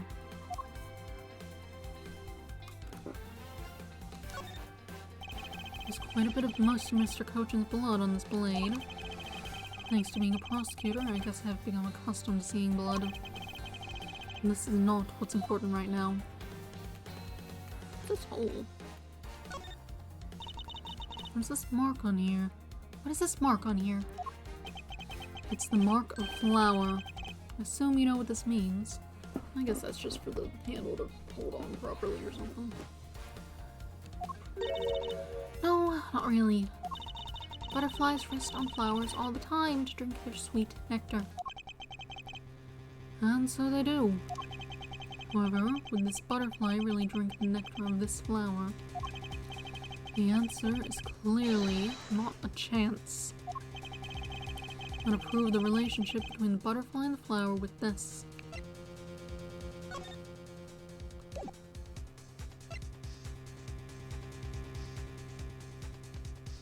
Okay.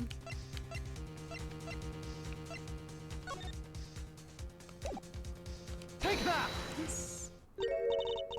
You can't be serious. It appears that you've made the connection. The flower on this blade is designed after a certain country's national symbol. That's right, the Kingdom of Alabast. In other words, this blade is from one of Alabast's ornamental knives.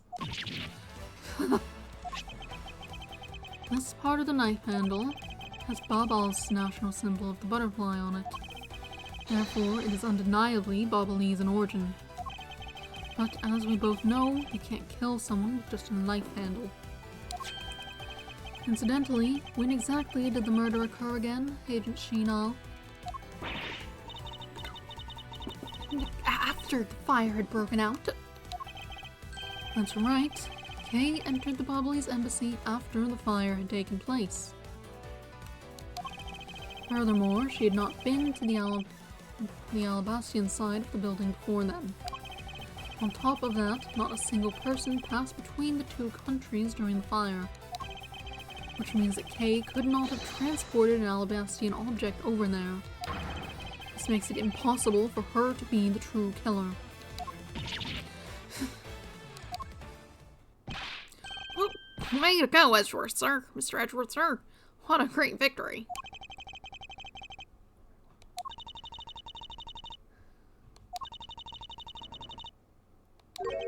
Well, hey, why is everyone so quiet? I'm happy we got this far and cleared Kay's name. But what worries me now is what will happen next. Objection! What is the meaning of this? An Alabastian knife here? Do you mean, how did this find its way to the Republic of Babal? It didn't just find its way over. Rather, we should focus on how it was smuggled over. You know what? My brain hurts thinking about it while we're just standing around. Thinking while you're on the run? Now that's the way a real great thief operates. Okay. Oh, thanks a bunch, Mr. Edgeworth, for proving me innocent, I mean. You believed in me the whole time, right? Tell me you did. Not really, but... Come on, you don't have to be shy about it. Your argument is still not airtight. Would you care to elaborate? I understand now that the girl didn't commit the murder. However, there is still the possibility that she is the Yatagarasu. That again? Look, how many times do I have to explain it to you? I am the real Yatagarasu. I'm not like that fake one that goes around setting fires, okay? Whether you're the real deal or fake, it doesn't really matter. All I have to say is this. I have my suspicions that this girl is the one who started the fire. Objection! Preposterous! On what grounds do you suspect her of such a thing? The fact that she calls herself the Yatagarasu, that in itself is the most elegant proof. Miss Sheena, Yes, I have no intention of taking back any of what I've said. I am the great thief Yatagarasu, and I refuse to allow some impostor to claim that name as their own. The path of justice that my father pointed me towards, I will walk it the best I can. It's not good to be so stubborn. Hope you can understand that. Thanks a lot for the concern, Machina. Let me share something with you too, as a token of my appreciation.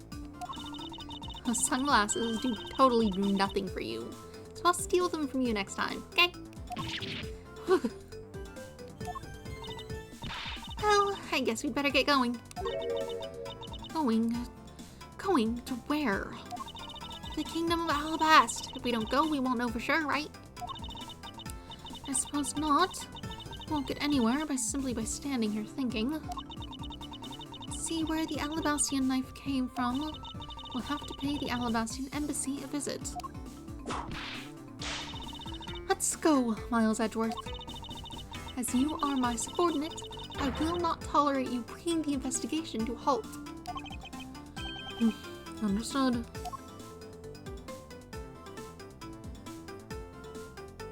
To be continued.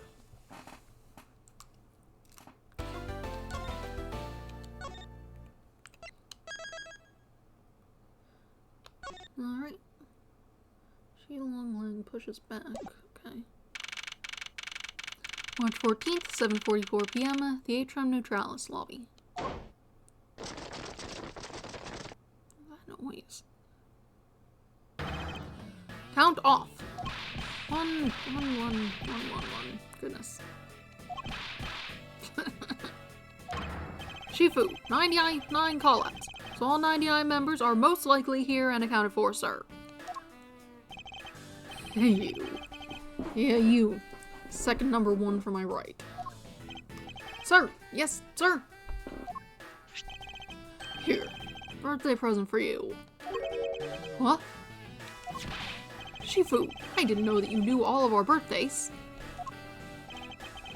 What a kind heart you have.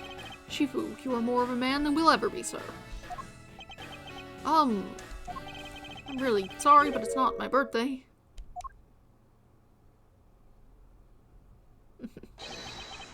Longzi says, a cub who disrespects others soon feels the disciplinary bite of an elder. That present isn't for you, it's for your younger brother's wife's younger brother. Tell him I said hi and happy birthday, won't you? Yes, sir. Shifu, I can't believe you remember that much about each of us. Shifu, I'm so moved that I can't stop crying. Okay. I should probably leave them to their alone time. Alright, meeting's over. Everyone, head for your posts. Dismissed. Sir.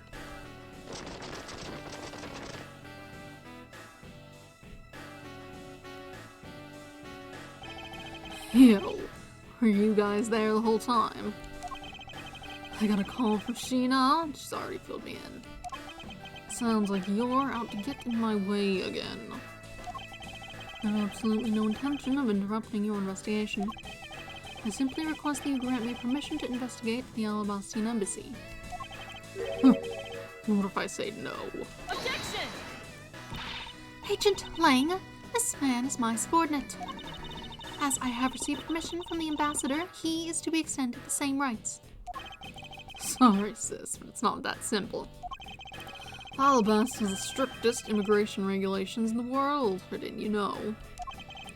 Even among my elite men, only half of them were admitted into the country. Besides, any more cooks in the kitchen, we might spoil the soup, if you get what I mean. How dare you make such assumptions? Don't take this the wrong way. But I thought I was in charge of Alabast, Miss Von Karma. Look, try to understand, okay? Things over in Alabast are a bit of a mess right now. What do you mean by a bit of a mess?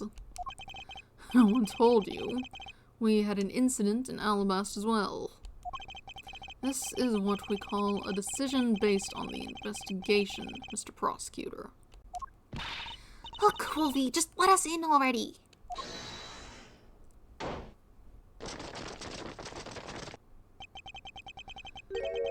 Is there a problem here, Agent Lang?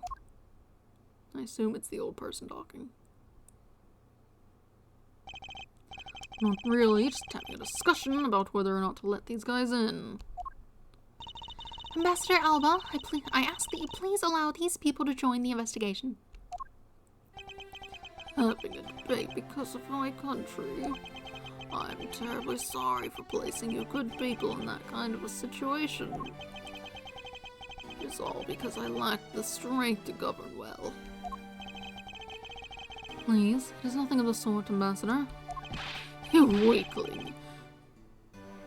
Quercus. What? Quercus. Curse your frailty and inability to effect change in your country.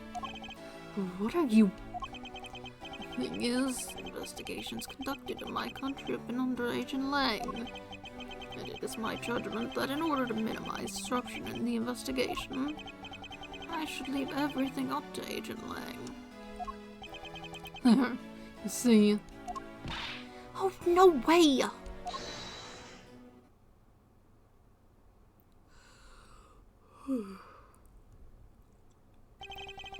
Ambassador Alba, I ask that you please reconsider letting them into Alabast. What's that? My very own secretary has been murdered in the Babalese embassy, and he was apparently caught up in some very shady dealings completely unbeknownst to me. So I ask for your cooperation in our investigation. These aren't much, but I hope they can cover your travel expenses to Babal someday. Alright, I get it. Even if you beg Ambassador Alba, I still have to give the final okay anyway. Alright, you hear that, Mr. Edgeworth? We're in. Not so fast, my little crow girl. You're still witness in the Babal murder. I'd like you to please stay in the Republic of Babal. Detective Gumshoe, please take good care of Kay for me. Yes, sir. Sounds good to me.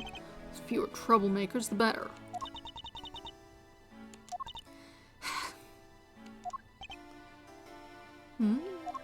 What's rasp meant to convey exactly? Hey, Mr. Edgeworth. Yes? So I wanted to ask for a while now, but that lady over there, is she who I think she is? That's right. I didn't introduce the two of you yet. Franziska von Karma, the prosecutorial prodigy. It's nice to meet you again. Hoo-hoo, I knew it. You're the whip lady.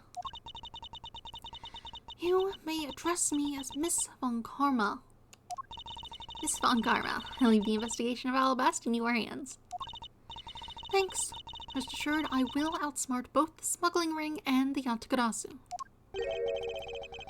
Smuggling ring, huh? Perhaps I should ask Franziska a bit more about them before I head into Alabast. And I mustn't forget to thank Ambassador Paleno for all that he's done for me. Oh, look around the room. These flowers are a gift from the Gatewater Imperial Hotel.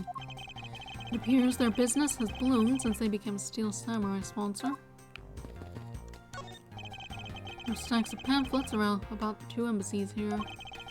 Oh, Mr. Edgeworth, please take as many as you would like. You'll find that you can cut out the last page and use it as a coupon.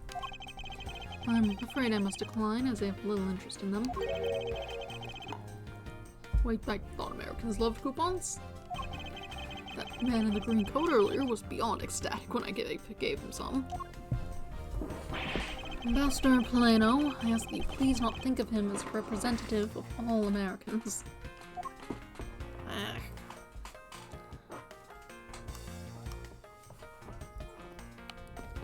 Door.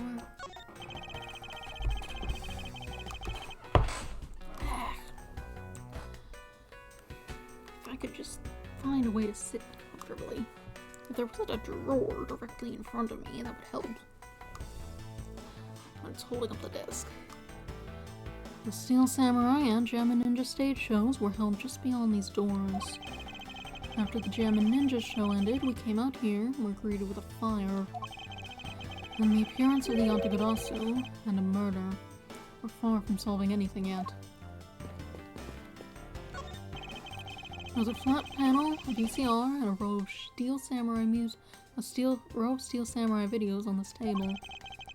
There might be a clue among these. I'd better check the titles of these videos. My, the things I put myself through for the sake of the investigation. Why are you using a VCR? These flowers are a gift from Global Studios. They seem to be prospering quite a bit thanks to their constant stream of hit shows. The national flag of the Republic of Babal is on display here. The crest on it features a butterfly. Babalese Embassy, which sits to the right of the theater, and the Alabastian Embassy, which sits to the left. Something has happened in each of the two embassies, since that unconventional methods will be required to solve both of these mysteries. I ask you to please move out of the way. I'm sorry, sir, but we are currently clearing the area beyond a fallen burnt brush. I ask for your patience until we are done. Very well. Oh, and I hope the brush clearing goes smoothly. Detective Gumshoe, I'm counting on you to keep Kay safe. Yes, sir. You just leave everything to me, sir. And don't worry, I'll take good care of Gummy for you. I'll go investigate the ball side of things together. Right, Kay? That's right, Gummy. All they're missing is the last stooge. Okay, I'm glad you were not hurt, but please refrain from such recklessness, alright? What if you had run into the Yatagarasu? You could have been killed. Sorry to make you worry like that. I'll be more careful from now on. Good girl. It's good to conduct some self-reflection every once in a while. It's funny, you know. I talk with you, Mr. Edgeworth. It's like I'm talking with my father. Is that so? I really seem that old to her. The national flag of the Kingdom of Alabast is on display here. The crest on it features a flower. A knife with the flower design on it that we found in the Babalese Embassy would appear that it is definitely connected to the Kingdom of Alabast.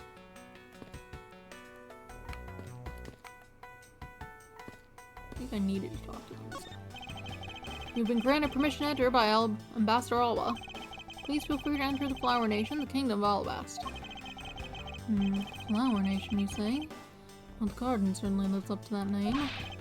Yes, it does! Our rose garden, which is in full bloom right now, is really something else. Well, if only it wasn't, I could enjoy myself a bit more then. You've made so much progress in your investigation in such a short period of time. It's truly amazing. Agent Hicks, whose help I had requested, was cut down before he completed his task. There is no room for further failure in my perfect investigation. In spite of that, I believe you were able to obtain some insight into the ring, correct? It was nothing. I simply made some deductions based on the smuggled item I was following. You mean the Babalese ink? Why are there restrictions on the export of Babalese ink to begin with? That's classified Interpol info. Hold it! Franziska, as your subordinate, I'm part of your investigation now. Don't you think it would be beneficial if I was as well informed as you? Point taken. Very well, I'll fill you in. Recently, we discovered some very well-made counterfeit bills circulating in Zhengfa. Counterfeit bills? Yes, as you may have deduced. Counterfeits are being made with Babal's special Babalese ink. And it's virtually impossible to distinguish bills made with Babalese ink from the real ones. Thus, it was only natural for Interpol to keep an eye on the Republic of Babal. That's where this document comes into play, correct? Correct. Mr. Gojo was smuggling large amounts of Bobbly's ink. Furthermore, he was charged with running the embassy's printing equipment. That's all the evidence I need to know he was the head of the smuggling ring. However, there remains one tiny problem. Let me guess, you still have yet to find the counterfeit bills or the smuggled ink? Yes, and while we're listing things, I might as well add the counterfeit plates to the pile. Since we haven't been able to locate any of these items in the Bobbly's embassy, we're looking into the Alabastian embassy next. Doesn't matter where they're hidden, mark my words, I will find them. Counterfeit bills data. Made with Bobbly's ink, they are in circulation in Zinc Fall. It's hard to tell they're fake. Ambassador Polano, I'm in your debt. No, it's nothing. Because it's about all I can do for you, I'm afraid. I only ask that you please bring Manny's killer to justice. I will, Ambassador, on my honor. Wow, you're so sensational. You've really piqued my curiosity. I know they aren't much, but know that I'm giving them to you wholeheartedly. Oh, that's quite alright. Oh, well, how about this then? What exactly is it? It's fountain pen ink. Known as Bobbly's ink, it's made exclusively in Mabal. So this is Bobbly's ink. We make it from quit crystal oil, which is mined through our mineral mines. Please accept this ink. One dip of your fountain pen in this, and you can write for hours in your organizer. Unfortunate for me, ink in my pen just happened to have run out. I gladly accept your gracious gift. Bobbly's ink data jotted down. Special crystal oil-based ink. Limited export because of its use in counterfeiting. Great, wonderful. I guarantee to you that writing with our ink is an unforgettable experience. And since we don't export it, if you run out, you're always welcome to come and visit our fair nation. Talk about cornering the customer along with the market. Well, shall we get going? What's wrong, Kay? I didn't get permission to enter Alabast, so we're going to go gather whatever info we can over on the Babylese side, okay? Alright, I'm counting on you two. Right, and I'm counting on you and Miss Von Karma to sniff out clues in Alabast. Oh, and Mr. Edgeworth, if you happen to come across my phony, you let me know, okay? If you tell me, I'll rush on over straight away no matter where you are. I'll let you know when the time comes. March 14th, 8:17 p.m., Alabastian Embassy, Ambassador's Office. Huh.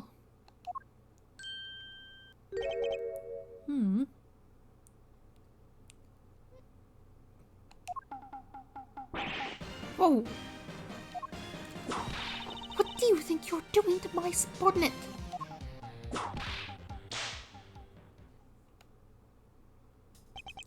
You're...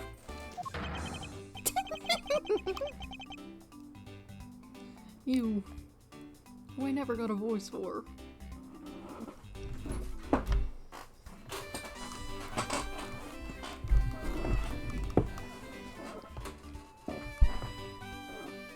Let's see. Oh, thank goodness you're here. I'm in a really big pickle, your lordship. The raven disappeared, poof, and then disappeared, swoosh. And though I am the steel samurai, my sword... I'm so confused, I don't know what anything means anymore. Who is this fruitcake? I'm Larry of the House of Nuts, married man of Neo-Old Tokyo, milady. Married? Oh, I guess that's because of the Steel Samurai he's playing or whatever. Oh, I remember. This person is one of your friends, isn't he, Miles? Yes, frightening enough, he is. Hey, what's up with that answer? You best buddy's in a bind and you act like it's no big deal. What sort of bind are we talking about here? The suspect kind. Like accidentally become a suspect in a murder. I see, that is quite the bind. Not that we're in the least bit surprised. Yes, I pretty much expected this news. The instant I saw this unlucky face. His name is Larry Butts. I've known him since grade school, and for as long as I've known him, he's been the world's largest source of trouble with a capital T. Hey, what kind of introduction is that? You're so mean, Edgy. If you're not careful, you might find your tiny number of friends go down by one. That was uncalled for. Besides, you're... Wait, hold on. Larry, it was you. You're the one who wrote my Steel Samurai autograph. Oh, you didn't notice earlier? I even winked at you through my headpiece. What's going on? Why are you beat-red? Sorry, but could you not speak to me right now? I'm sorry. I mean, and I interrupting your comical yet melodramatic play. Oh, then this is the incident you mentioned earlier. Mr. Prosecutor, this man, this childhood friend of yours, is our prime suspect. What, you ask? The murder of a man who had snuck into this embassy, masked to mask the second. Who was that? Masked to mask the second. Or two. Let's remove the mask and get a better look at who this is. Only Larry could get himself into yet another mess as fine as this. But no matter what the facts seem to say, Larry is not the type to commit murder. Still, it's a rather daunting stroke of misfortune I've struck. I have to prove that Larry Butts is innocent of all wrongdoing. Shifu, we've identified the victim. Good work. I'll take that report now. Agent Lang, do you mind if I took a peek as well? What did I tell you earlier, Mr. Prosecutor? Don't get in my way. There's only enough flesh here to feed one wolf, and that one is me. So no, you may not take a peek. But Agent Lang...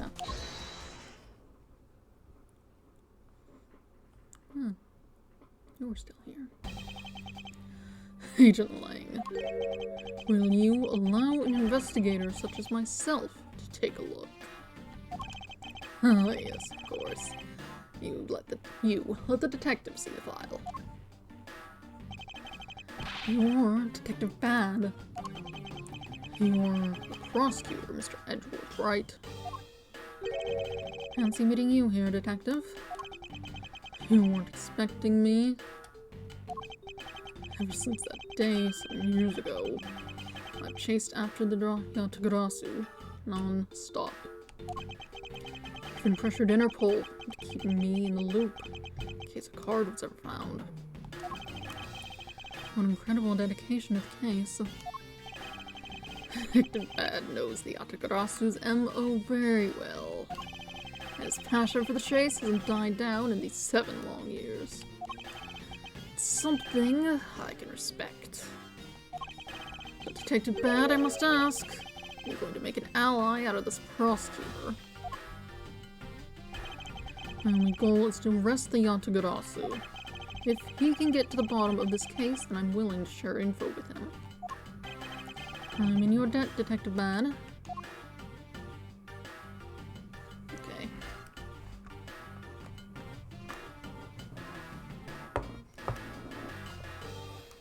That's normally the time I stop to feed the dog, but other people are awake who can feed the dog. However, I also need to use the bathroom.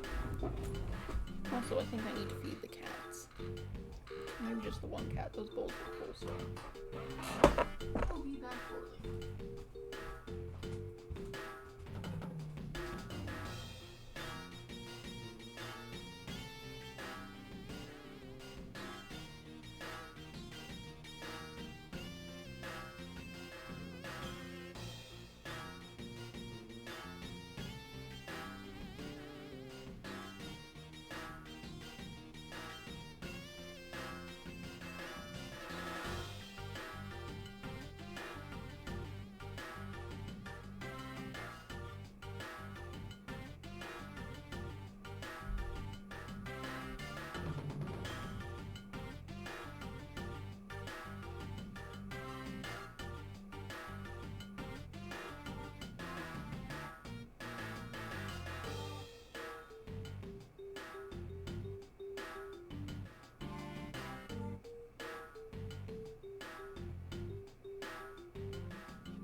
Okay, I'm back.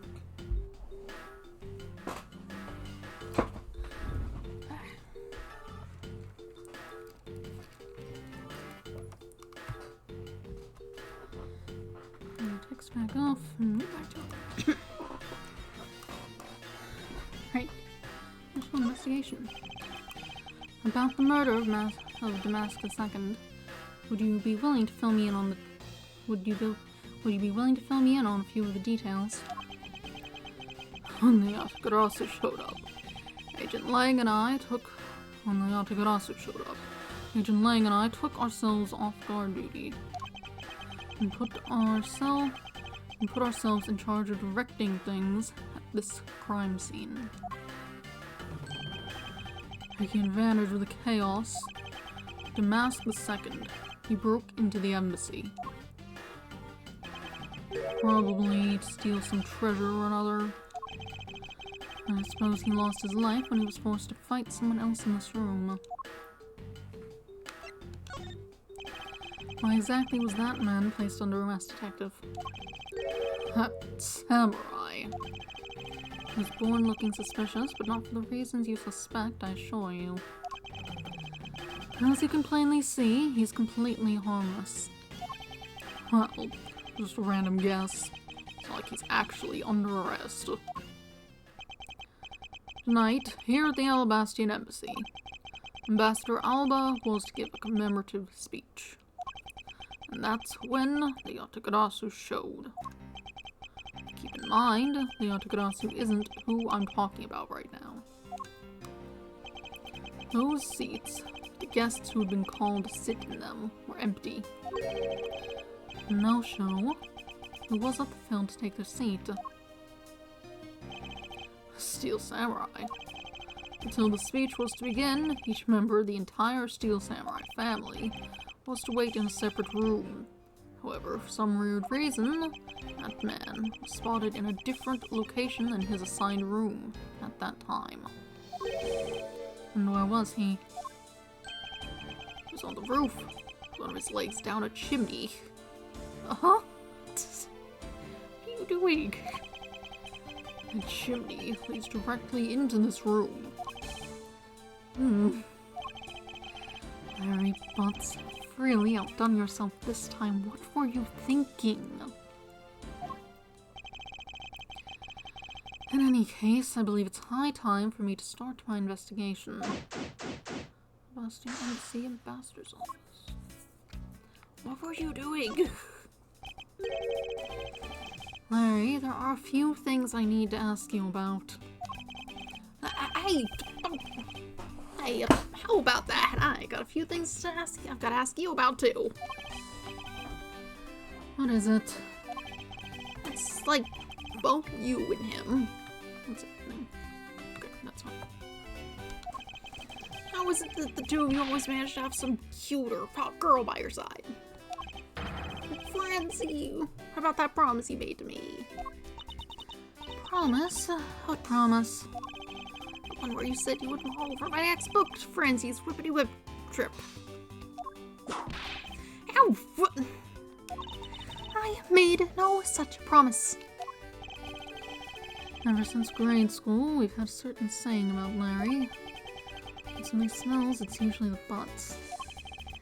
One needs to look no further than this man to find the king of troublemakers.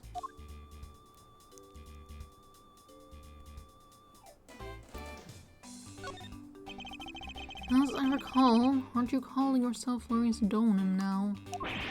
That's Donem! Maurice Donem! Get that straight in your head, Edgy. Would the way you said it pronounced different? No.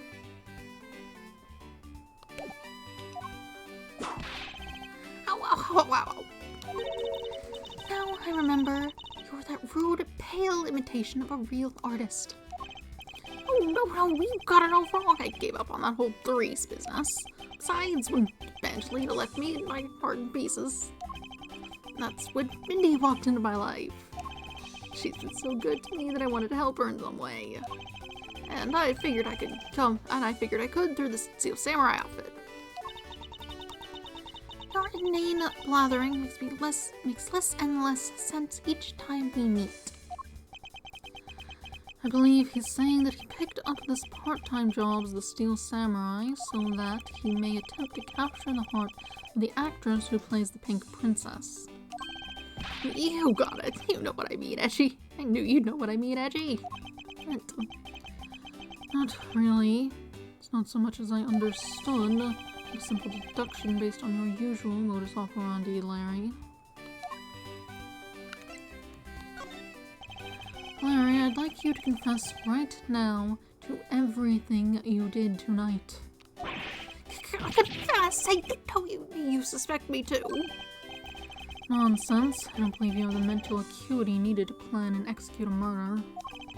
However, we are talking about you here, so I find it hard to believe that nothing happened. Your past experience has taught me that you are always at the center of some insane event. Edgy, how can you be so mean, stabbing me with your words like that? Unfortunately, I don't have the time to search out a key to unlock your heart this time. So I suggest that you cooperate and tell me what you know. Okay, I get it. Stop Francie from whipping me from behind. So, I guess you know what I did, right, Edgy? I can't even begin to imagine. However, I imagine that whatever you are up to is probably beyond my imagination. So you will tell me exactly what you did, Larry. Nope, not yet, Edgy. It'll take a little more than that to loosen my lips. A lot more. Confess now. Ugh. Okay, well, I was up on the roof. And why exactly were you up there? Oh, you know, that wintry custom and the legendary hero. Legendary hero. Santa Claus. Santa Claus. I wanted to do that thing he does, so I climbed up to one of the chimneys.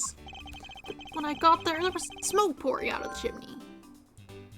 Smoke was pouring out of the chimney when Larry thought to climb down it. Interesting.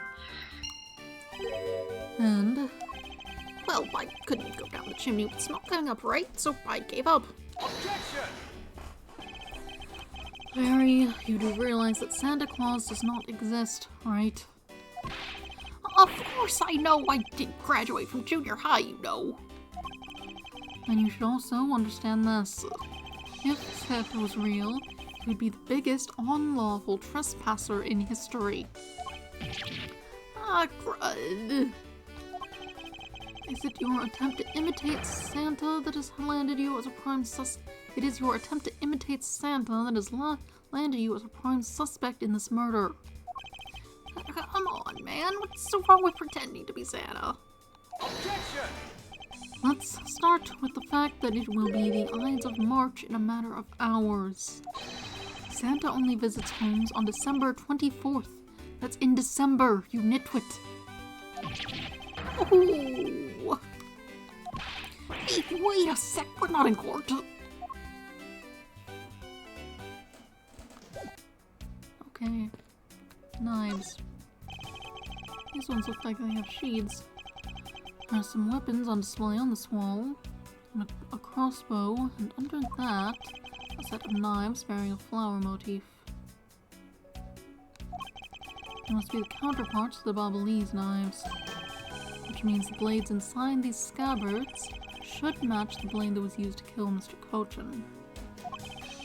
Won't rest until I've inspected every suspicious looking nook and cranny. What about this weird thing? What is that? What is that plant supposed to be? Francisca, can't you see that it's supposed to be a likeness of Ambassador Alba? Miles Edgeworth! As a subordinate, you have a lot of nerve telling me what to think. I look forward to your salary assessment next month. You are deluding yourself if you think you have any control over that.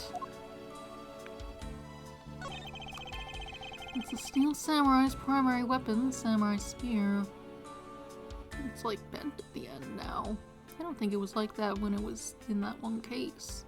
I guess maybe it's just a different thing. Isn't it awesome? I totally fell for this thing. It's sleek and shiny, just like my art. Because you're like whoosh. When you hold it, you just want to live life like bam. You do well to watch what you say, Larry. Although it is just as Larry says, the spear is quite the symbol of valor. However, speaking of spears, aren't you supposed to use them by thrusting the point straight into your opponent? I'm not entirely convinced the spear is up to the task. What's wrong, Edgy? You're just staring off to the distance. Oh, I get it. Tell you what, I'll tell the studio to make you one, okay? But this one's mine. Did I say anything about wanting one? Maybe I can shut him up if I show him this piece of evidence. It will point something out about the spear.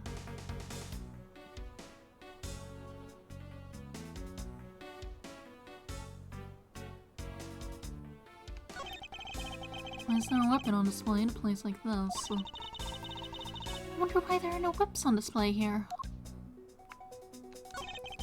Knives adorned with flowers are on display here. I suspect that these are the counterparts to the Babalese knives. The blades on these knives should match the blade of the knife that killed Mr. Cochin. Oof. One of the knives is missing its blade. Let's see if the two pieces, the blade and the handle, fit each other.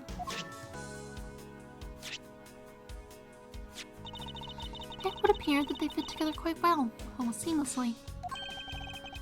And this means an Alabastian knife did find its way into Babal. How? I spot absolutely no difference between this Prima Duck statue and Babal's. This statue's face looked a bit like that costume. This statue's face looks a bit like that costumed hero you like so very much. I only wonder why you Americans have such an affinity for this kind of face. The statue wasn't made by an American, you know. At least I don't suppose so.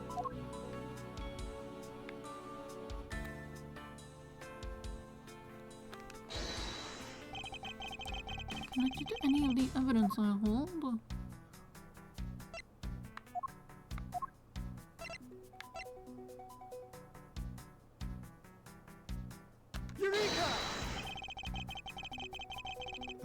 Okay.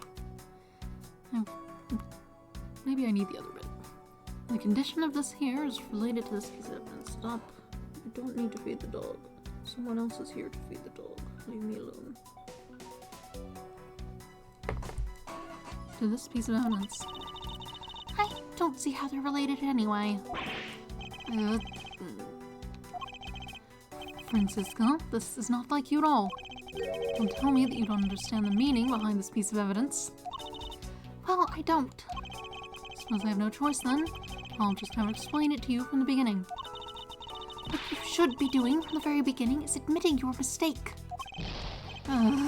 She saw right through me.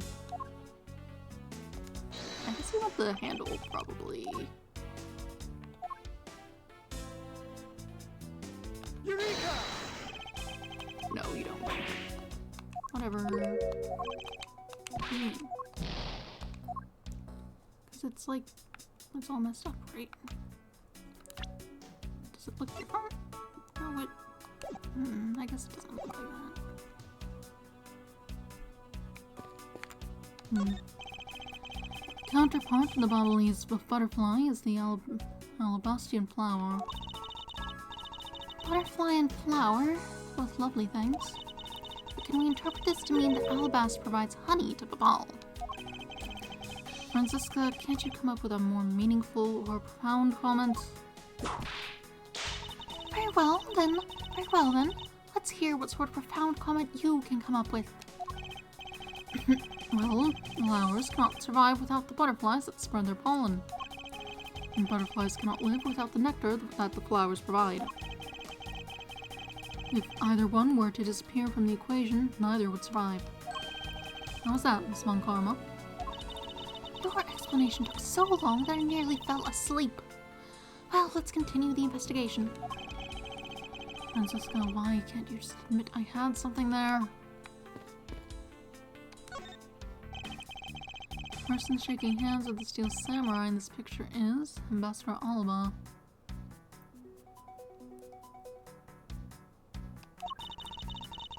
It was taken just before the murder. The statue's facing a different direction. Odd.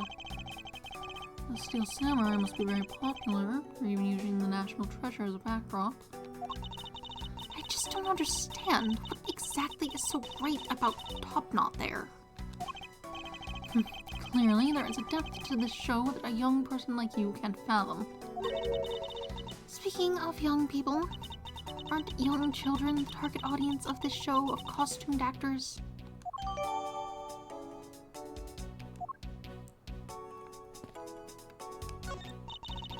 It's a fireplace. By the looks of it, I don't think it's been used recently. Smoke was coming out of it. Yes, I can't say that I see anything unusual about it.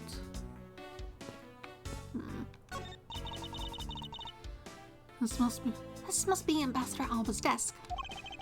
His notebook is open on his desk. He must have been in the middle of some important work. Sapling growth log. It finally sprouted today. Funny, it doesn't look like important work to me. Two gorgeous flowers are in bloom here. I'm sure flowers as lovely as these must have an equally lovely name. Miles Edgeworth, are you done staring? I should hardly think passion flowers are all that rare. Passion flowers? That's a rather unusual name. It was named by priests in the 15th century for the Passion of Christ. As they say, you learn something new every day. Two large flowers in bloom, the vines are supported by stakes and still growing. There's a bird's nest in your room. There's just a hole. What happens when it's winter? We're going to get cold.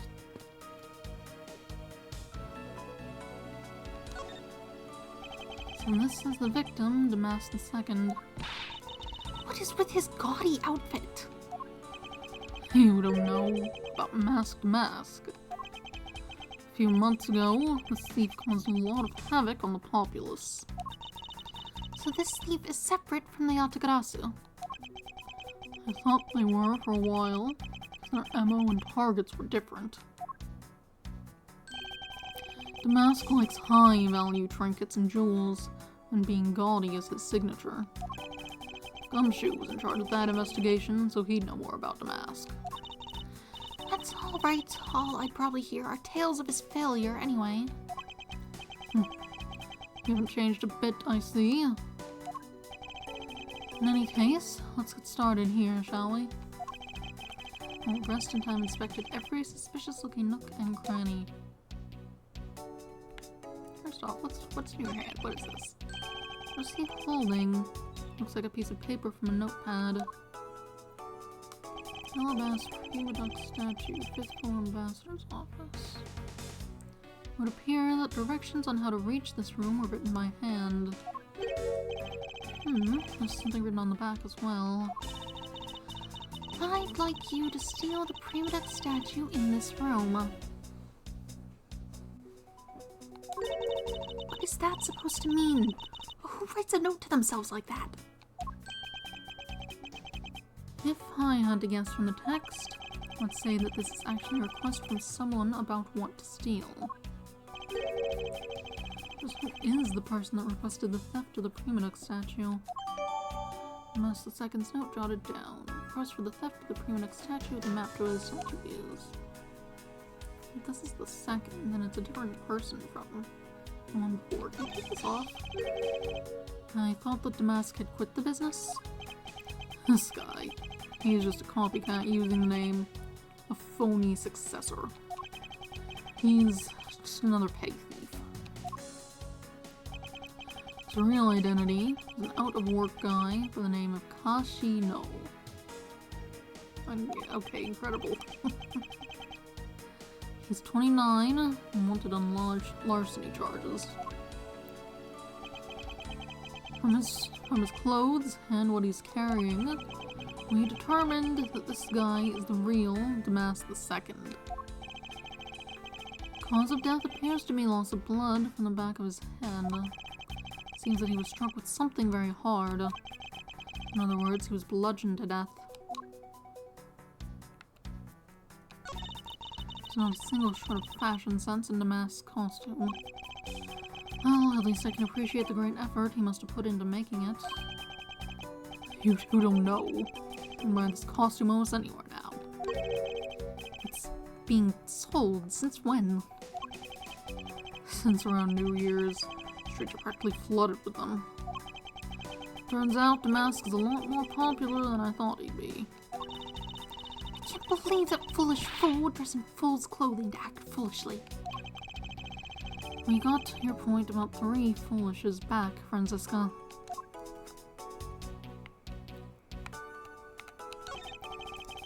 So this is the murder weapon in this case. There's blood on the blade. It's a rather sweeping sword, isn't it? What did you expect? It's Steel Samurai Daddy's second weapon. Secondary, I think it said. And they call it a secondary because although he uses his sword in most of the battles, it's his trusty samurai spear that he turns into a real fight. That he turns to in a real fight. You sure know quite a bit about the Steel Samurai. That's only because I saw the stage show earlier. The owner of this sword is the Steel Samurai, or in other words, Larry.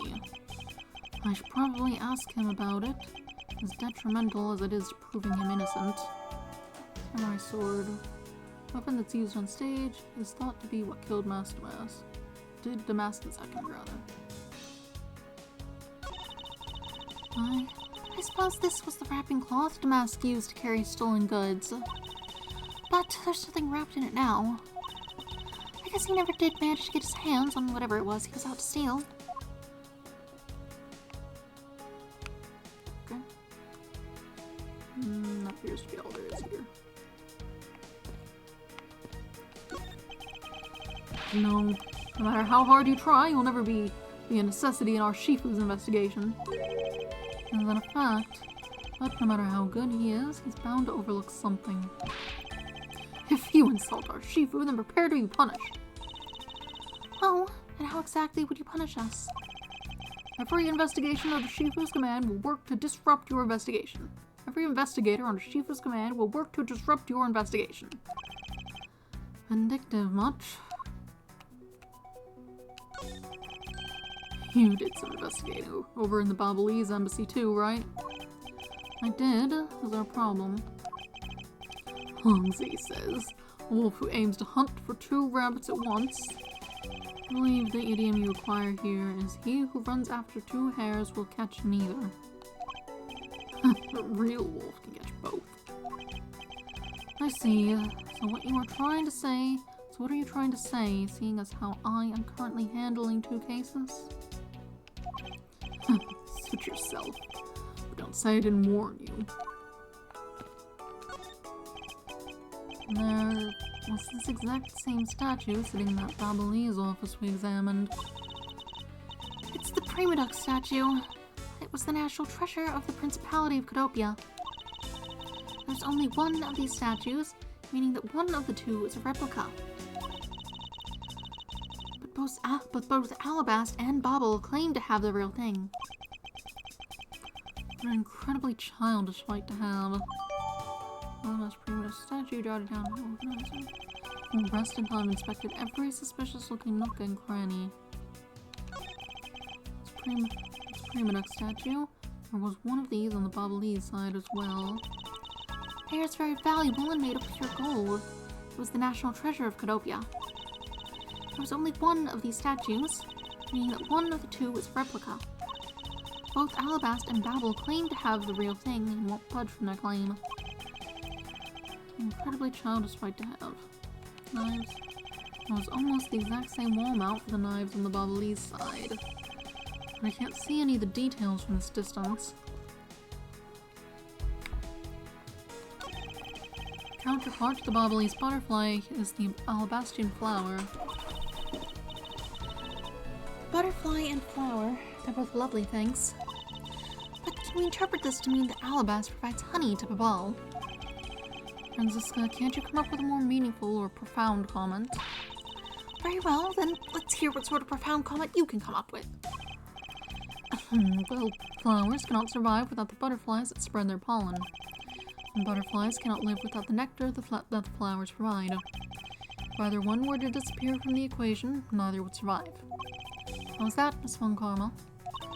Your explanation took so long that I nearly fell asleep. Well, let's continue the investigation. Francisca, why can't you just admit I had something there? Seems all the same. I suppose what we need is to point out that it's facing a different direction than that picture from a bit ago. Look at it. Eureka! Look at this photo. Look at this photo and tell me what you find odd about the scene, Miss Von Karma. The apparent joy on the ambassador's face as he shakes that top-knot's hand. That's not it. I was trying to point out the statue in the photo is facing a different way. You're right. The statue is a national treasure. As such, only an ambassador or a secretariat-level person is allowed to handle it. The fact that the statue is facing one way in this photo, and now it's facing a different direction in this preserved crime scene, is proof that someone touched the statue around the time of the crime. Alabaster Prima Duck statue data updated. Signs it was moved during murder. Sure. Clock. There was a grandfather clock just like this one earlier in the Babalese embassy. You know, symmetry is a fine thing, but their interior design really suffers for it. Really? I think this clock actually fits the decor of this room quite well. I suppose the wood does suit the all-natural atmosphere of the room. Its design and the material it's made of strikes a good balance with the plants. Hey, you two! Now's not the time to be talking about interior decorating, you know! Hurry up and save me! Be quiet! This is all part of my elite investigation. Now all you need to do is be quiet and watch. Actually, I do believe Larry has a point for once. Plants. There are decorative plants. There are decorative plants here as well. This room is overflowing with nature. Humans used to live in the grandeur of nature once, long ago. I believe I'm not mistaken in thinking that those people truly love nature. This is coming from a man who loves shows featuring costumed actors. She just had to go there again, didn't she? Door. You don't care. I believe I've looked at everything.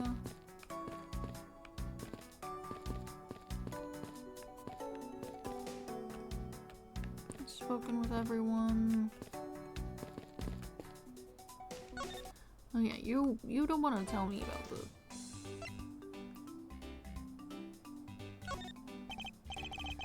Larry, about the samurai sword that was used as a murder weapon.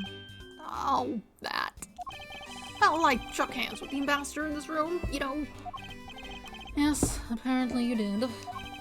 And, well, I totally forgot about it and left it behind when I left afterwards. You want to talk about shock? I was the most shocked of all when I heard it killed someone. Shock! Foolish fool, looking especially foolish for foolishly stating a foolish excuse. You forgot to take something that big with you. Who would believe such a tale? Hold it! Sorry, Miss Von Karma, but I believe him. Because if anyone could forget something like that, it would be Larry.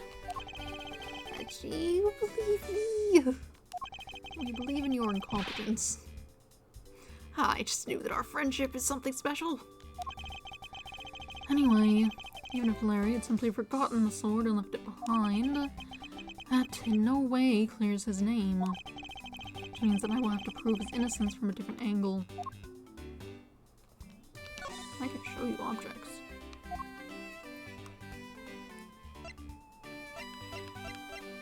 You were in this picture. Oh, hey, it's the Steel Samurai!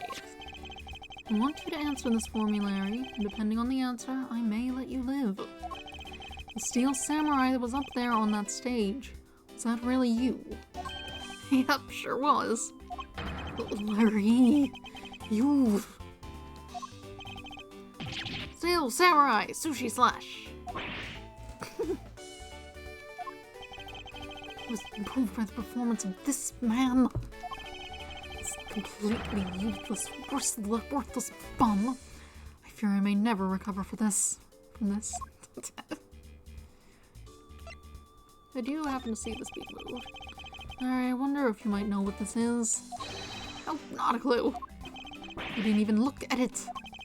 Ah, it's because the only thing I can see right now is the form of my lovely Frenzy.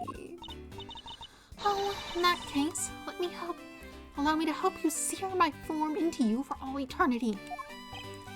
Ah! Whippity whip. Trip. Okay. Okay, bye.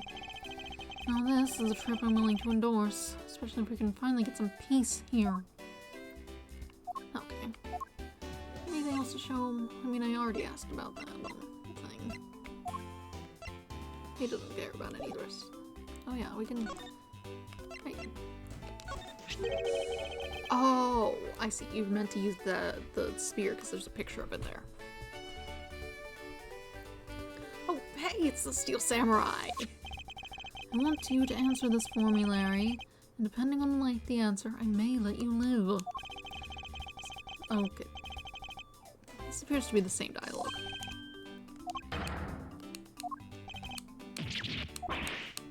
Okay. Whatever. Anyway, I figured out what I need to do. That's why it's here.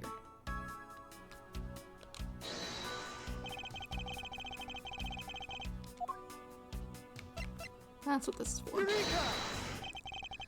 Larry, about the spear. Oh, you're failing it! Bam! I thought there was something strange about this spear. Tell me, Larry, is it just me, or is the spear a bit bent? What? No way! It's exactly as it should be, yo! I have here the autograph you wrote for me earlier. Now take a good look at this, in which you drew with your own hands. You can see that the spear is clearly of a different shape. Ah. What do you have to say to that? I'm sorry! But I hold the spear in my hands, all of a sudden I feel super powerful. And then during practice I was spinning around and around. And bam! It hit the wall. What wall? You unbelievable! This isn't an embassy! I've always been like that ever since I was a kid. One time, on an overnight field trip, I bought a fake sword and played with it late that night. I'm just a useless hot-blooded man. Larry, clarify that for me, will you? Okay, so it was some field trip and I began a shadow fight with myself. Not that, I meant what you said earlier about spinning the spear and hitting the wall. Oh, that, it's no biggie, it's not like I left a hole or anything. So I'm asking, Larry. The samurai spear is made of metal. I somehow doubt that a move as simple as spinning it around would cause it to bend. Man, Edgy, you're so naive. Where did that come from? Hell, you keep calling it the samurai spear. But it's not real, you can't really fight someone with it. Because it's hollow on the inside. You could hit it against practically anything and it would bend. Is that so? Don't tell me you thought it was real. Oh, but don't take it the wrong way. I think that part of your personality is cute. I see. Your friendship is truly something special, Miles Edgeworth. That's not friendship. It's utter humiliation. Oh, that's way more bent than it looks on the wall. Also way longer. Weapon that's used on stage. Larry hit it against a wall and bent it. It's hollow. I guess that about wraps up my investigation. Nuts. Hi, Ollie Paul. What are you doing? Whoop. That's not what I needed. Just trying to... Okay. You need to pass through or you need to leave. I don't want you just standing there. Princess, please. I'm gonna mess up wires if you're standing there.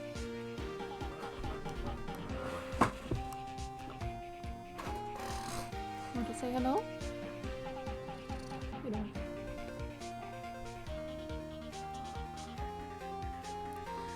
Alright. Yo, Pink Princess, how you feeling? Still feeling ill?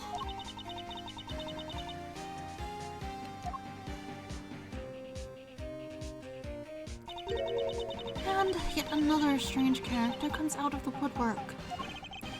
And so the Pink Princess also comes to pay the Alabastian Embassy a visit. I believe I may mean to speak with her as well.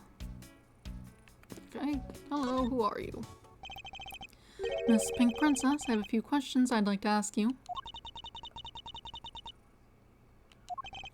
Miss Pink Princess, if you would please answer. Hi.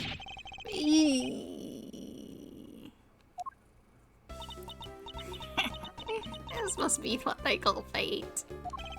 How could this happen 2 days in a row? What the darn, you Miss Oldbag? Why are you so surprised? So you're the one that got to play the Steel Samurai. It's too bad I didn't realize that until now. You are acquaintances with Larry? Yes, we worked at the same company for a little while, you know. That's why it's okay, my edgy boo. You don't need to be jealous.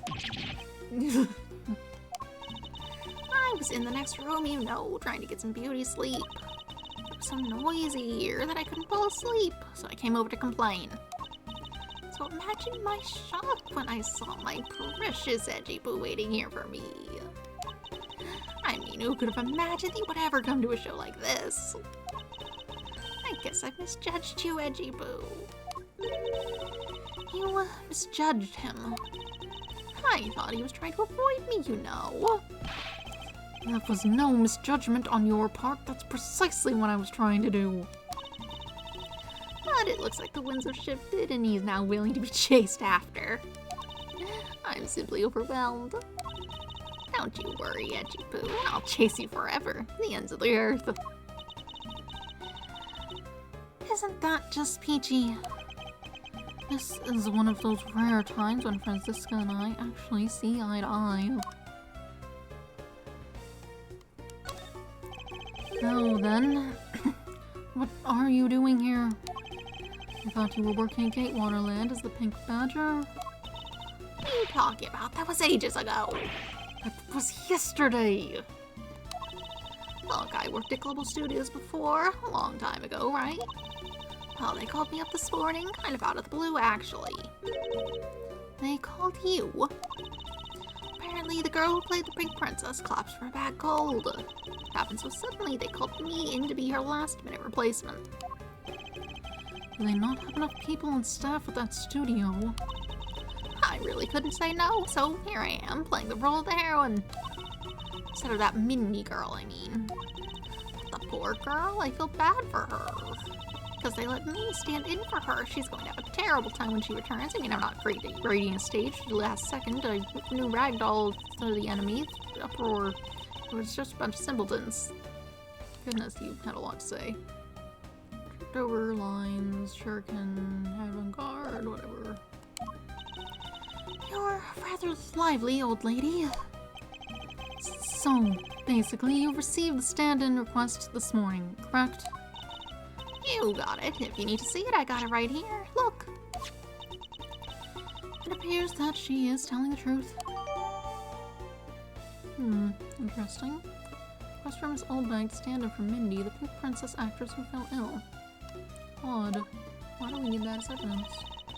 I tell you, my fine acting moved the entire audience to tears. Yes, tears of laughter, as I recall. Being famous has its problems, you know. Here, take a look at this. Everything's like working, right? Yeah. It's a letter from a stalker.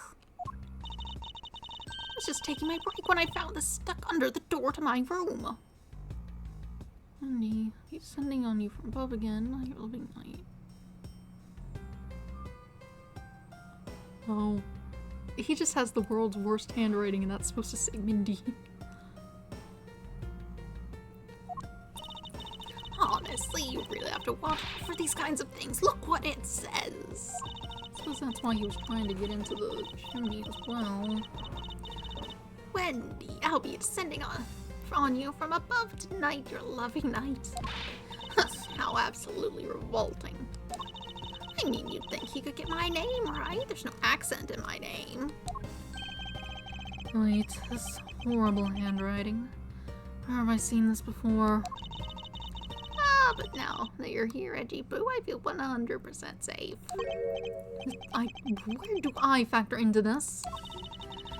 You'd bust that evil stalker man for my sake, wouldn't you, Edgy Boo?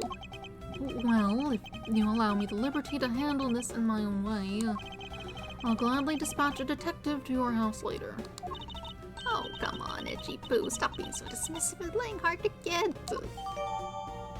Letter from stalker data jotted down. Mistakes from bad penmanship.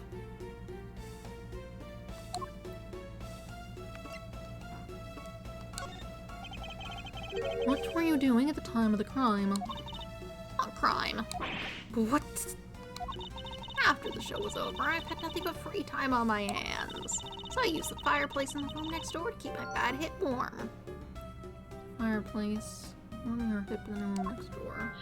You didn't look at the room you're in? Well, a murder occurred in the room right next to yours. Oh, is that right? Oh, Edgy Boo, I'm so scared. Hold me, caress me. Hold it! If you could please not cling on to my personage. In any case, I take it then that you failed to show up at the Ambassador Alba's speech. Oh, that. No, I didn't go. I mean, I may have the heart of a young, tender maiden, but my body just refuses to cooperate at times. As soon as the show ended, my hip started acting up and got stiff. I couldn't move at all. Can you provide proof of your condition? Oh, you just go on ahead and ask the doctors in the infirmary. They're the ones who carried me from the theater all the way to this embassy. I have to admit, the thought of her not being able to leave that room is rather pleasant. Oh, you got a dog. Prosecutor Von Karma, I brought the police dog as you've requested, sir. Good work. You may leave now, officer. This dog. I requested the assistance of dog in our search for the Atagarasu. Looks like you guys have some pretty bright dogs in this country, too. Bark, bark. You're a real cutie, aren't you? Yeah, that's a good boy. That's the police dog Gumshoe's been taken care of. I think its name is Missile. King Ghost Trick. About a different type of dog, though. What a fitting name for a police dog that dashes out in front and attacks. That action alone isn't exactly what's going to solve this case for us, you know. Now, Missile, I want you to find some clues. Go!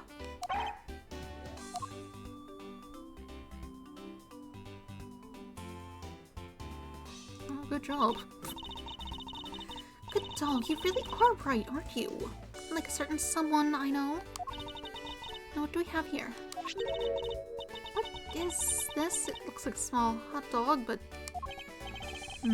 Wait, Franziska, isn't that an official samurai dog? No, bad Missile! He ate it. I wonder if it's alright for him to eat that. Just a meat substance snack featuring the Steel Samurai. I'm sure he'll be fine. That's quite a bit of information you've gathered there in a single quick glance. We should really be focusing on why a samurai dog was there in the first place. It looks like that snack wasn't all Missile found. Oh, and what do we have here? It appears to be a lady's undershirt. Wonder if Ambassador Alba might have an interest in cross-dressing? I'd somehow doubt that. Doesn't look like the shirt would even fit him. A samurai dog and a lady's undershirt. What are these two items doing in a room like this? Given the circumstances, the lady's undershirt could only belong to one person. Suppose I should get this over with and ask the owner of said undershirt about it. Found it off his fireplace. Only one person here who would own such a shirt. Dog. Hello, dog. He was a much bigger help than I thought he would be. Yes, however, there are a few aspects I don't understand about what he found. In that case, you should keep on investigating until you do understand. Now, my subordinate, continue with the investigation. Oh, right, I will. It is with great dread that I proceed and do what I must to solve this case. So we do presented in a packet. If you could please take a look at this brown-colored undershirt. I guess you could call that brown. I'd say a bit of a old faded pink. Oh, Edgy Boo, what's the meaning of this? Why'd you steal that thing from my bags? All you had to do was ask, and I would gladly have given you as many as you'd like. Thanks, but no thanks. Holly Pop, princess, baby, kitty. What are you doing? Don't walk in front of my things when I'm doing things. Why must you walk across that? You could literally jump onto the floor from whatever. Thanks, but no thanks. This shirt was found here at this crime scene.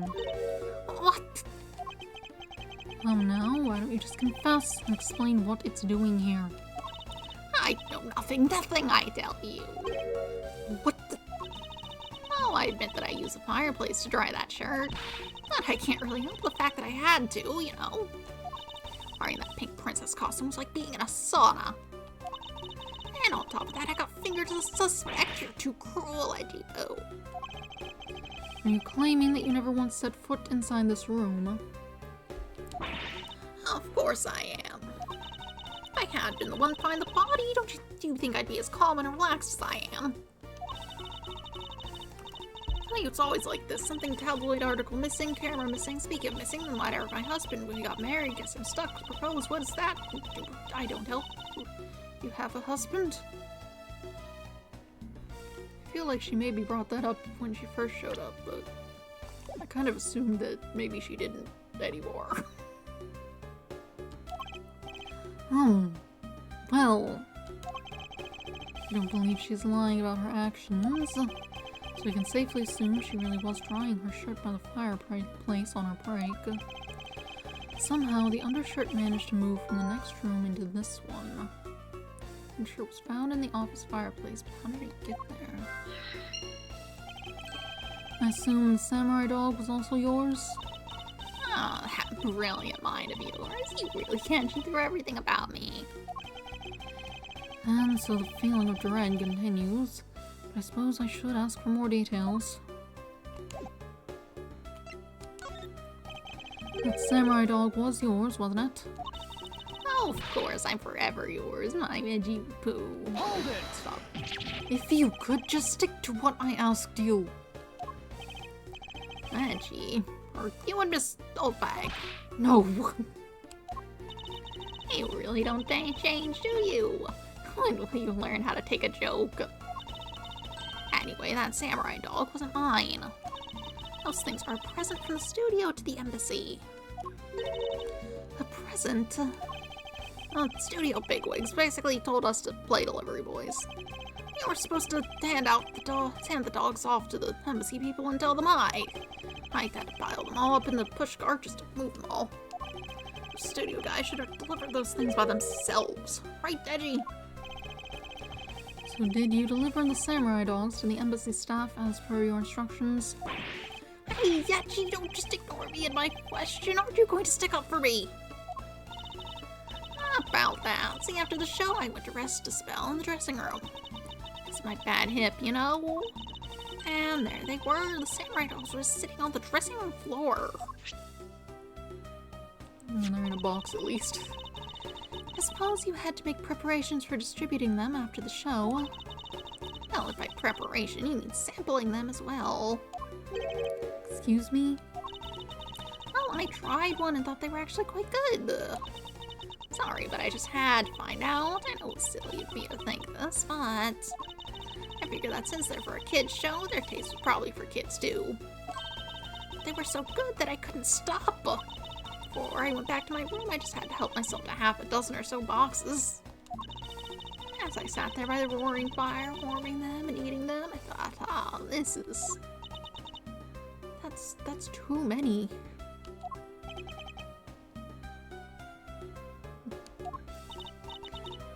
What is it now? Oh, I know, I bet you want a box too, don't you, my edgy boo? Well, who am I to say no to you? But I'll only give you one, the rest are all for me. Present for embassy staff. His old bag took and ate a few from the dressing room. Looks like the lesson for today is that when the Steel Samurai and the Pink Princess take off their masks, they transform into a pair of annoying troublemakers. Okay. Dog. Suppose I've spoken with everybody. Oh, I can look at the plant separately. Okay, it looks like it's all the same text as when I looked at it up close. I don't care. Can I... You're incorrect. Anyway. Alright, smoke from the chimney, use fireplace, obviously.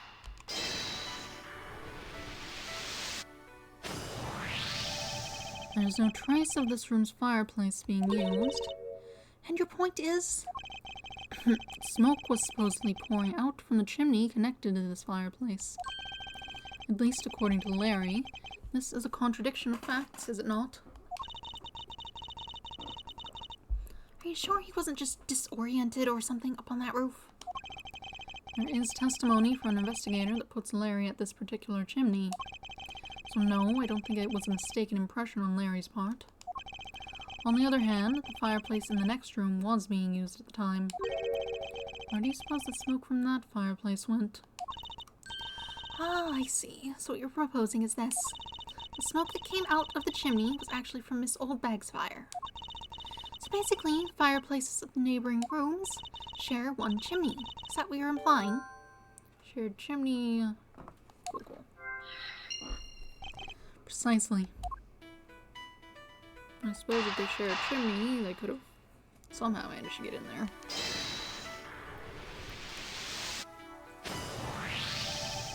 The lady's undershirt that Missile found.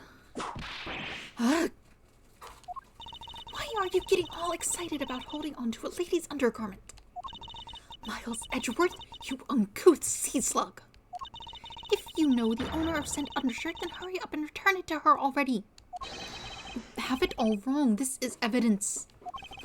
And the owner of this piece of evidence was in the room next door. And yet, despite that, Missile found it in the fireplace of this room. This lady's undershirt? Are you seriously claiming that it was somehow passed through a solid brick wall? Not quite. The fireplace in this room is connected to a chimney. The other fireplace in the other room is also connected to the same chimney, leading us to the possibility that the two fireplaces are connected to each other. Perhaps a closer look at the back of the fireplace is in order.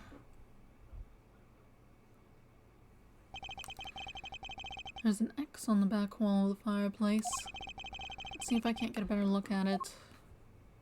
Oh. What in the... The wall separating this room's fireplace from the next room's fireplace apparently turns. As I suspected, this fireplace does indeed connect this room to the neighboring room. The neighboring room. There appears to be nothing of particular about the next room. The fact that there is nothing special about the next room isn't what's important. It's the fact that there is a secret passageway through the room's fireplace. We now know that the fireplace connects the two rooms. But how exactly is that significant? You aren't going to suddenly name the old lady as the second's killer now, are you? No, she couldn't move at all because of her stiff hip, so she could not have been the one. Also, there was fire in there. Unfortunately, I believe that this fireplace has nothing whatsoever to do with the Damask Second's murder.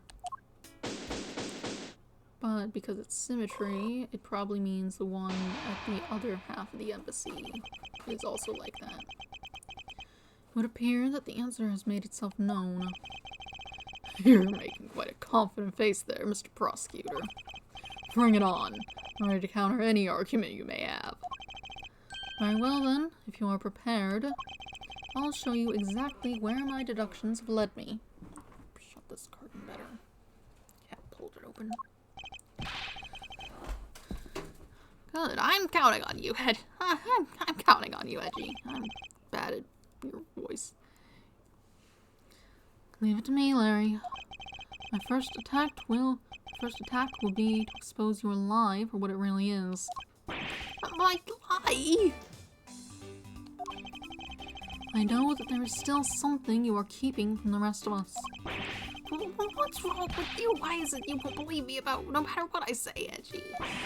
Curse you. I should just hurry up and die already if that's how it's gonna be. I'll confess to every murder in the whole world and then kill myself. I'll throw everything into mass confusion. You made some wonderful friends as a child, I see. Larry, I only have one thing to say to you.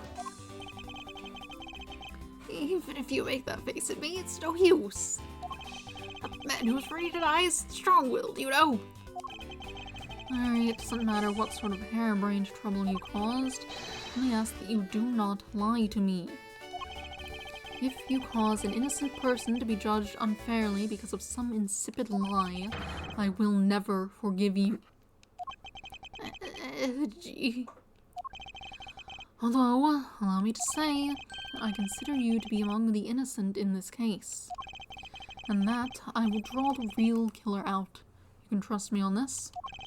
Alright, this time I'll tell you the whole truth, okay? What happened, what didn't happen, the works. Just what happened will do. Now then, if you would please testify as to what you did up on the roof tonight. Up on the rooftop. After the show, I left the push garden, the rose garden, and came to the embassy. Then they took a picture of me shaking hands with the ambassador.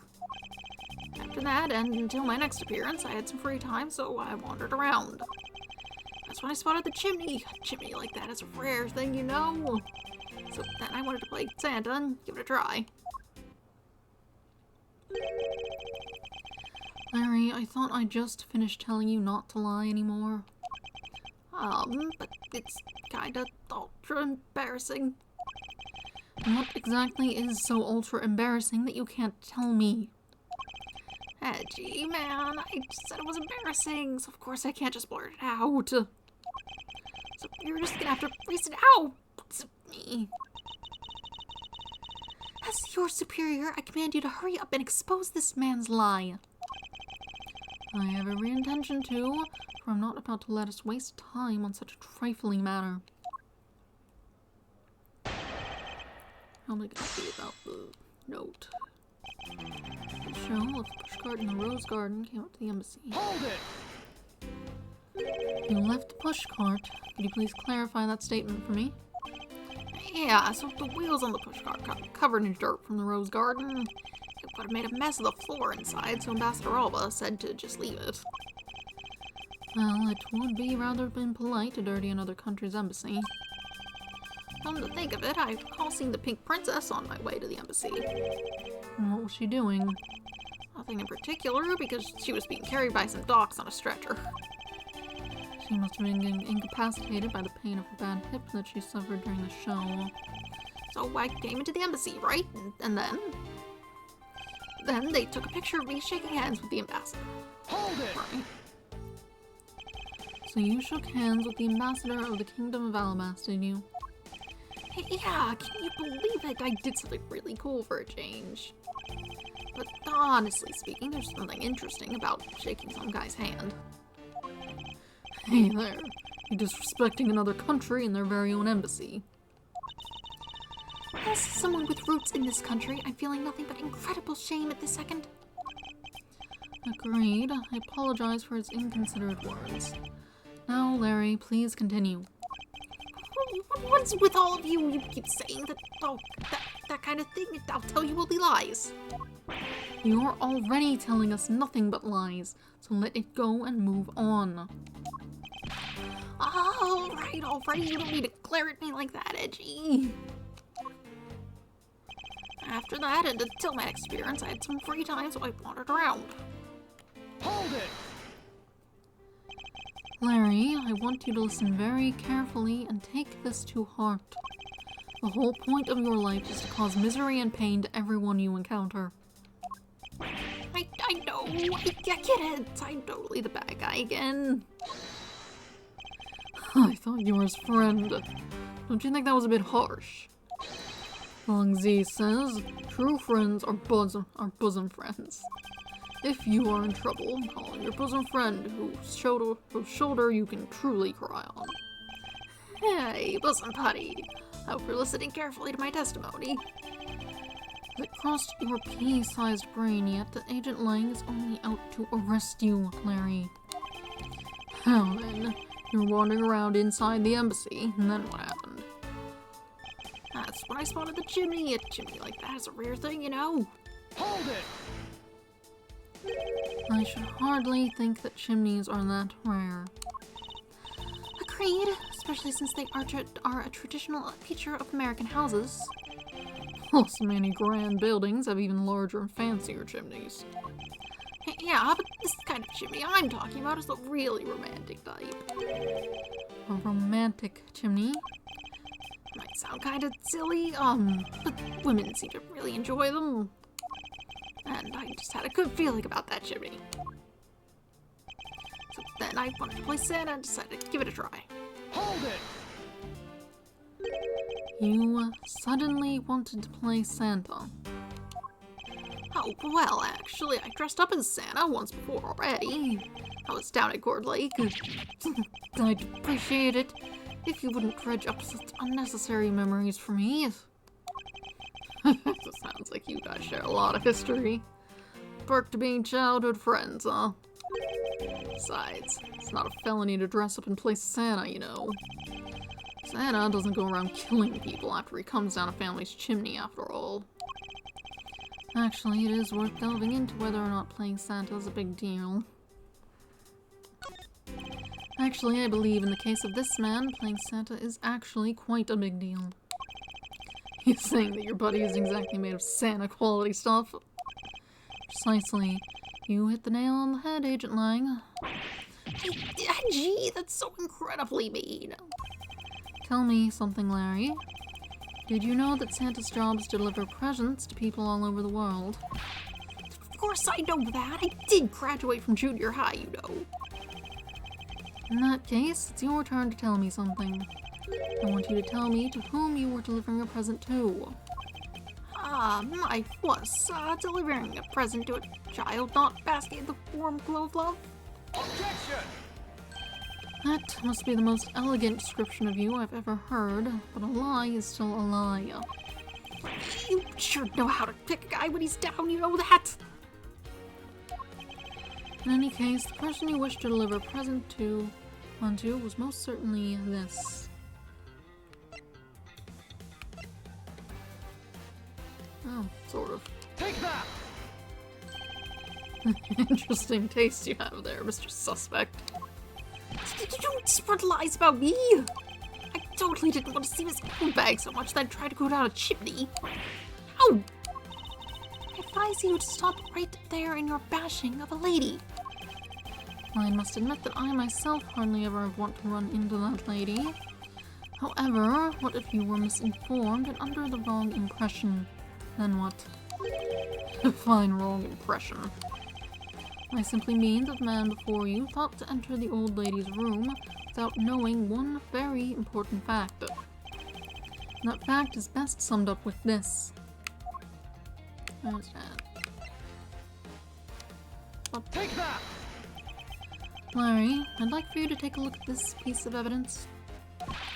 No way! But it's not really all that important, is it? It's always like this, you acting so high and mighty, and then you bully me. That's why I refuse to look at it. Be quiet and just take a look. Well, if you say so, Francie, but only because you say so. Some people never change, even if their attitudes do change at the whim of women. So what's up with that anyway? Well, it's proof that you never even knew existed, of course. Oh, is that all? Well, I don't need it right now, so I'll just give it back to you. What the? I've got you on the ropes now, don't I? Is that piece of evidence unrelated to the question at hand? What do you mean? To think through this one more time. Larry didn't know one important fact when he tried to sneak into the old bathroom. And that fact is best summed up with this. Oh, the stand-in request. Take that! I was skipping ahead, I think. I was like, read the words you put on this. Surely you can read them better than anyone else, because they're real bad. This is something the old lady received from her employer for the night. A girl who normally plays the Pink Princess, Mindy, was it again? Seems that this man is quite taken with that actress. But that's not true, Edgy. She's the one with the hots for me. I just know it. I can feel her sexy beam piercing my heart when she's watching me. Sexy beam, I tell you. You filthy, despicable, inconsiderate, fickle, idiotic, cowardly, apparition of a man. You haven't matured at all since we last met. Hey, Mr. Prosecutor. Yes? This guy. He's got bigger problems than just getting involved with murders, I take it. I suppose you could put it that way. How do you put that, man? I don't get you guys at all. Why do you have to make me out to be some sort of bad guy? To return to the original topic, I propose that at least this much has been made clear. Without any knowledge that Miss Mindy had fallen ill, Larry tried to make his way into the Pink Princess's room. That much we know for sure.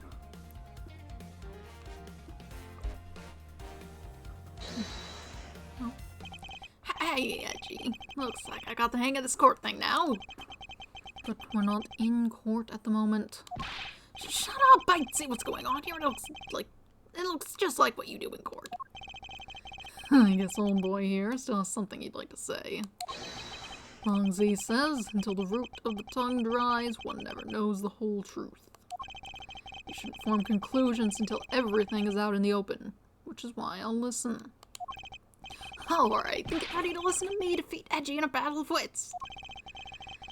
Larry, have you forgotten that should I lose, your victory prize will be your arrest? Larry's assertion. So you think that all I wanted to do was go visit Mindy? Well, I dressed up as Santa and I climbed up to the chimney, but the smoke was really thick. It was a case of mistaken identity, and that mistake made me late for the speech. And to top it all off, I became a suspect in a murder. That's what you really meant. Why would I ever put myself through so much humiliation on purpose?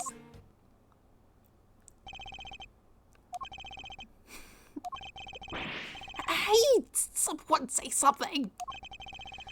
Larry, are you seriously trying to submit not as a confession, but as testimony? So what if I am? Is there something wrong with that? My claim is a claim claiming my claim. Do you have a problem with that? So it was you. You're my stalker. And I should warn you, doesn't matter what kind of flattery you throw at me. I'm the devoted type of woman who's wholly focused on as long as Eddie Poo's alive, I can't just drop in and be unfaithful. No, I can't, although I certainly tempted behind whiny, but just to go closer to the rest of eternity. I'm so inspired, goodness. You're such an inconsiderate, cowardly, idiotic, and all-around completely worthless man. Thought I heard something ominous just now, but perhaps it was just my imagination. What'd she say?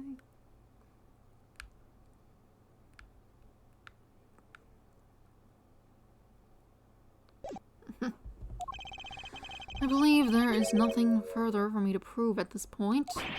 And what do you mean? Of course you've still got something to prove. You still have to show some proof that I was trying to meet up with Mindy. Proof, you say? Remember, Edgy, everything is evidence in court, right? You mean evidence is everything in court, Larry. But I understand your point.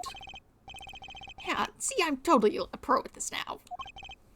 Very well, if you wish to see the evidence, then let me show you the last piece of evidence you'll ever wish to see.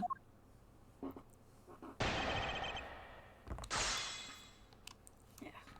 I think that all I want to do... Hold it! Well, I have been saying that for a while now. Strange. After all, if not for that, then for what other reason did you wish to go down that chimney? You can't say that without any evidence. That's against the rules, Edgy. Not so fast! Thanks for keeping the prosecutor in line for me, Mr. Suspect. Hold it! I have the evidence, and if you wish to see it that badly, I can introduce you to... Ah, but it's not good to keep them waiting, my subordinate. Hurry and show them already. Lies, all lies, Edgy. If you wish to lie, then by all means continue. So I'm ready to expose your lie at a moment's notice. You won't get the better of me. Now, let's see. Well, like, there's some Santa, and I climbed up to the chimney, but the smoke's really thick. Hold it! Was the smoke coming from the chimney really that thick? Hey, you bet it was so thick I had tears pouring out of my eyes. It was a mess. I see. You do realize that you've just confirmed for us your chimney escapade. What? That is totally unfair. You tricked me, Edgy. Hardly. You simply have yet to master how to counter this cross-examination technique. Well, what I just said was I said the wrong thing. Besides, isn't that what you really mean to say about... Isn't this what you really mean to say about what I did tonight? It was a case of mistaken identity, and that mistake made me late for the speech. Hold it! I'm not quite sure how you could mistake that actress for this lady. Oh, Edgy Blue, are you staring at me? Are you finally succumbing to my feminine charms? I should think that the Steel Samurai is the one who should know all about your charms.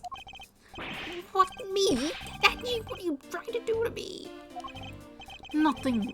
Simply that the Steel Samurai and the Pink Princess are husband and wife. Aw, it's my poor little Edgy Pooch, Atlas. If you could please drop that line of discussion right at this instant. Edgy, I told you, I already have Mindy. Speaking of Mindy, exactly what kind of woman would you say she is? Edgy, are you seriously telling me you don't know who the Mindy is? She is just like what her name means. She's super sweet with a great smile. I don't mean to brag, but she's one of the troop's fastest rising stars. Interesting. So you're saying a woman like that is what made you late to the speech? Curse you too! Why is everyone out to make a suspect out of me? Look, all I can say is this. I was late to the speech. And to top it all off, I became a suspect in a murder. That's what you really meant. Hold it! I suppose you might be correct in a small way. What do you mean by that? Besides being a suspect in a murder, there are a few other things you are a suspect of. Oh, not you too, Francie. You tried to stalk me, but I won't let you intimidate me like that. Look, I already told you, Miss Oldbag. I wasn't after you. I was trying to see Mindy. Hey, Mr. Prosecutor. Can I just arrest this guy already? I completely understand how you feel, Agent. Wait, please listen to what I have to say. If you have a serious assertion to make, then I consider listening. However... No problem, I'm gonna put all I got into this, so listen good, okay? But why would I ever put myself through so much humiliation on purpose? Hold it! Larry, this is the final point you wish to make. You got it. I called on all the energy I had and told it to you with all my soul. In that case, allow me to take that soul and break it. Yes, we'll stamp it under our feet until it's been ground into a fine powder. A fine powder?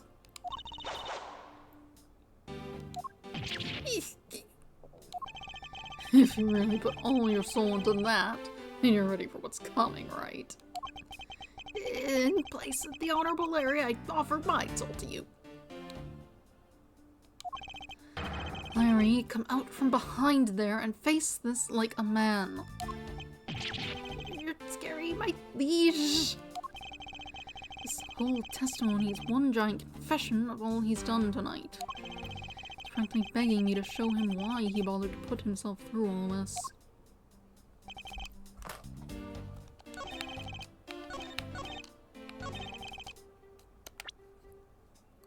Let's see.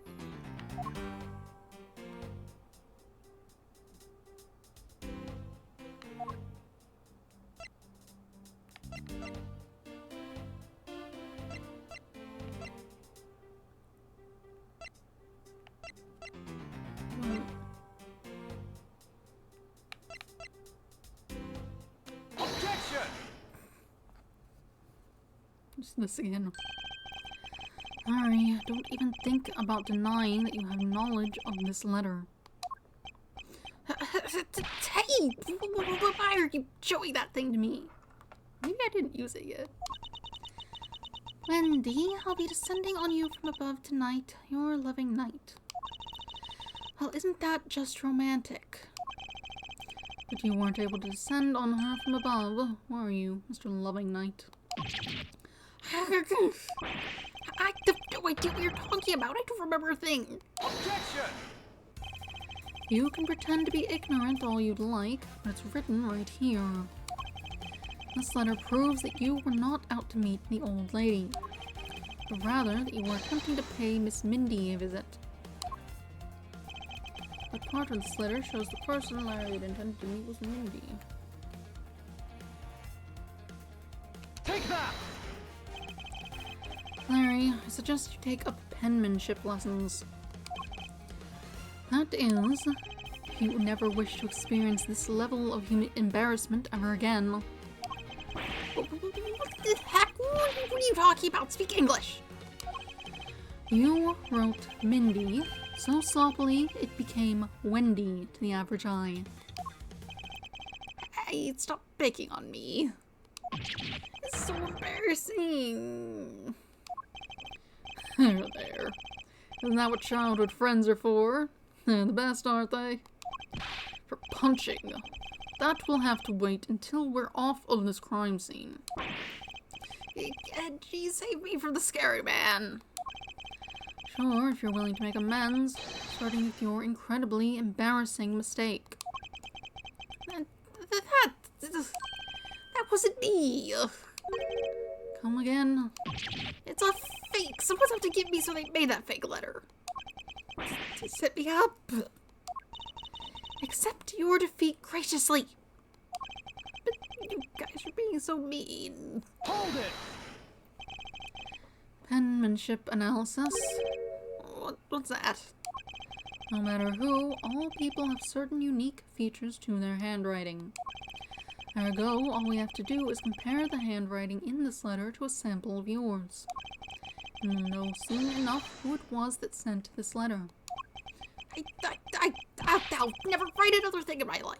Hold it! We don't need you to. It's no use, Mr. Loving Knight, for you've already graciously provided me with a sample of your handwriting. Take that! This autograph and our mysterious letter. If we compare the handwriting, we'll know the answer to our questions soon enough. Confess now, Larry, to your miserable failure. I'm sorry. I did it. It was me causing trouble again. I admit it. You hit the nail right on the head, Detchy. So he finally confesses. I saw the big princess being carried on a stretcher and I got worried, alright? I wanted to go to Minnie's room, but the doctors wouldn't let me in. So what choice did I have? It was the chimney or bust, Edgy. Your mind jumped through the door to the chimney. What a criminally overactive imagination. Well, at least I was honest and wrote Minnie a letter and stuck it under the door. That way she wouldn't be so shocked when I came down the chimney. Except for the fact that the letter was an utter failure at conveying said sentiment. I'm really, really sorry. Larry, you may be a shameful, good-for-nothing blight on the face of humanity. However, I always knew you weren't the killer. I told you to trust me. Because at the very least, I can attest to that about you.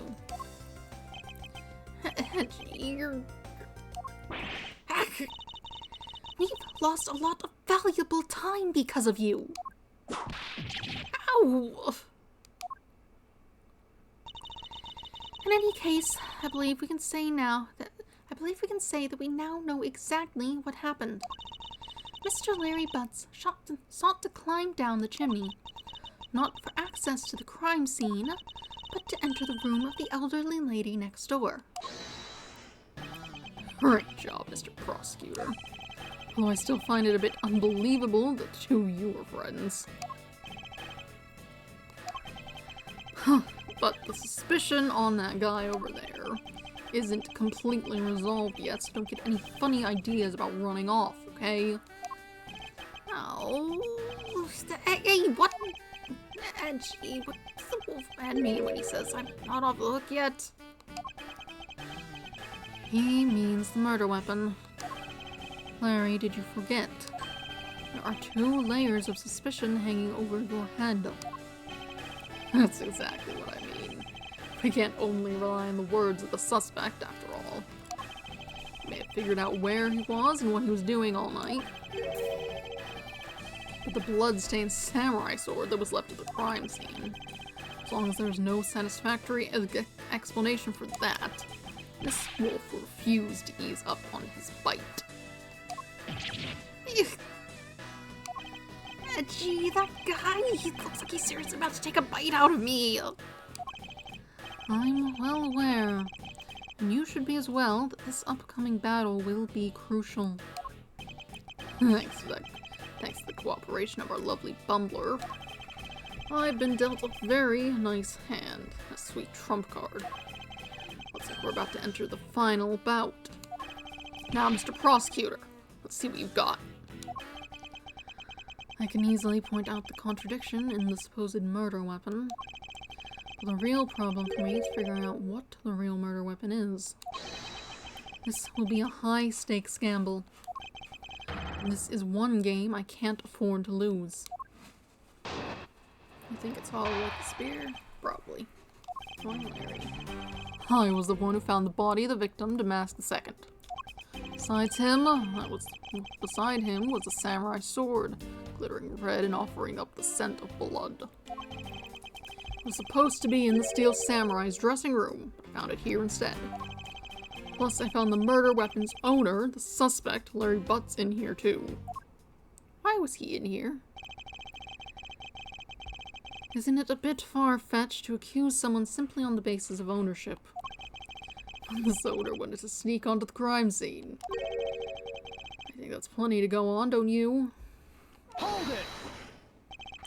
If you're alluding to his reason for being by the chimney, we've already established that. Not so fast! Hold on there, Mr. Prosecutor. You two are longtime friends, right? Who's to say you didn't fabricate the evidence to give him an alibi? You're accusing me of fabricating evidence. You think I can believe anything you produce? Forging evidence is all you prosecutors do.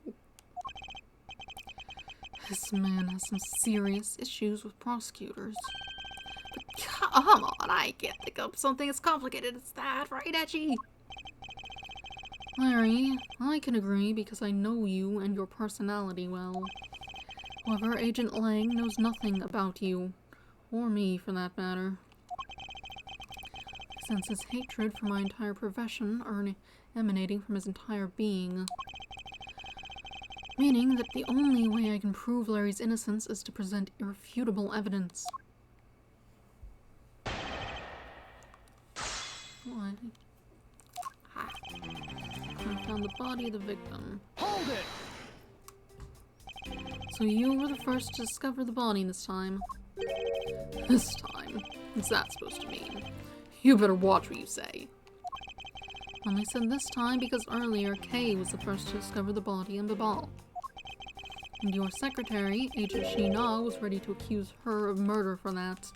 Not so fast!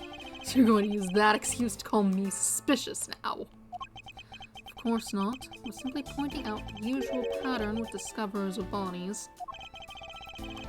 But in the Baba Lee's case, there was proof that she was holding the weapon, right? On this one, it's a bit different, since we know exactly where the weapon is. Beside him was a samurai sword, glittering red and offering up a scent of blood. Hold it! Excuse me, but glittering red and offering up the scent of blood. I have to spell it out for you. I mean the sight and smell of blood, of course. And according to the tests, the blood on the sword belongs to the victim. The sword was made to only be used on stage, so it's not sharp. But it is pretty weighty. Certainly heavy enough to beat someone to death with. Which leads me to suspect the victim was beaten to death with the sword. Beaten to death, huh? This last statement is too important to just let it slip by. Besides him, a samurai sword covered in the victim's blood. Hold it! So the sword is covered in the victim's blood. Yeah, the lab results confirm that the blood on the sword matches the victim's. The sword is dull as a vanilla envelope. It's just stage prob after all. A what envelope? You mean manila? Manila? The Steel Samurai is always about safety first. You can't use it like a real sword. I think when he lifted his head, you could see the bottom of the screen and the sprite cut off there. Steel Samurai has spoken. Pink Princess also appears to have something she'd like to petition to you personally. The Pink Princess would like to say can wait for the day after an eternity. Anyway, my point is, even though the sword is too dull to slice with, it's certainly heavy enough to bludgeon someone to death with. Therefore, I suspect he beat the victim to death with that thing. Hold it! About the samurai sword, have you received a report from forensics yet? I confirm that the blood on the sword belongs to the victim. Alright, but have they confirmed the outline of the wound is consistent with the weapon? Tell me something. Do you see the dead body right there in front of you? So, if they were conducting the autopsy right now, shouldn't that body not be here? Well... I suppose so. Yes, they must still be investigating this room. Meaning that it's possible he doesn't know about that piece of evidence's true nature. Anything else you'd like to chit-chat about? No? Good. Let's continue. It's supposed to be in the Steel Samurai's dressing room, but I found it here instead. Hold it! Larry has already testified that he forgot the samurai sword here. Yeah, I was shaking hands with the ambassador in here, and I left it behind by accident. Not so fast! So what? You lied earlier. Who's to say this excuse isn't just another lie? But I forget stuff all the time, right, Edgy? Tell him. Why don't you tell him yourself? You see, what did I tell you earlier? No one will buy such a pathetically weak excuse. Yes, well, I know that it's not possible to prove such an excuse as truth. And yet you offer it up as fact. You're a worse person than I originally thought. You're free to think what you like. However, I know that Larry is not the killer. Agent Lang, please continue with your argument. I'll expose the flaw in it soon enough. Plus, I found the murder weapon's owner, and the suspect, Larry Butt's in here too. Hold it! Just because he's the owner of the weapon, therefore he... The murder weapon's owner, the suspect, like... Yeah, I know. Are you saying he's in the room? No one seems to be addressing that as a concept. Is that the weirdest phrasing on the planet? What's happening here? Just because he's the owner of the weapon, therefore he must be the killer, is it? No. Climbing all the way up to the chimney is plenty suspicious in my book as well. Objection! How did he get up there?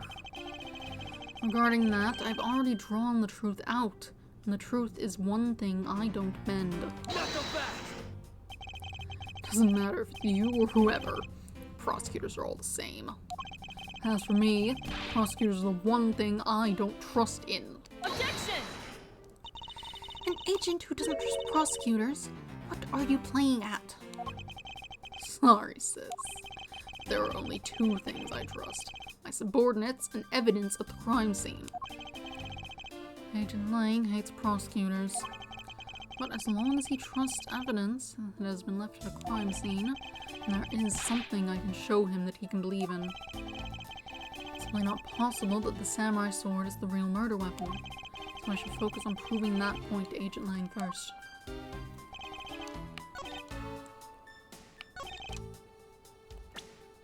Da-da-da. Weapon that's used on the stage. Oh, okay, we don't get a look at it. This thing's hollow.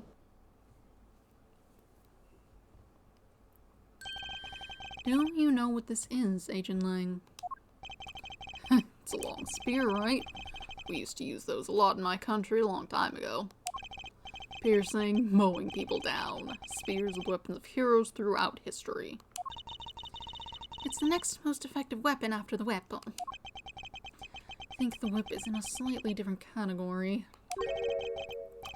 So what's your point? You're gonna tell me that the spear is the real weapon? No, I simply want you to take a look at this section here. The way it's bent. Precisely. Apparently, a certain troublemaker hit it against the wall in this embassy earlier. And as you can clearly see, the insides of the Steel Samurai's weapons are hollow. In other words, they're replicas that aren't strong enough to deliver a damaging blow, let alone the multiple strikes necessary to bludgeon someone to death. And yet, there is not even a dent in the samurai sword. How do you explain that?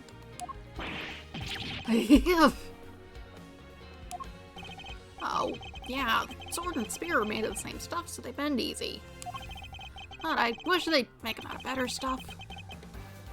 Because when the spear bends, I wasn't able to do my special early summer rain jab move.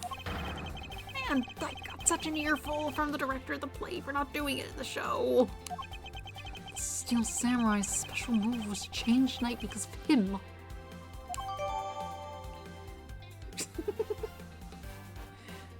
Because he bent it, Larry couldn't do the early summer rain jab special attack.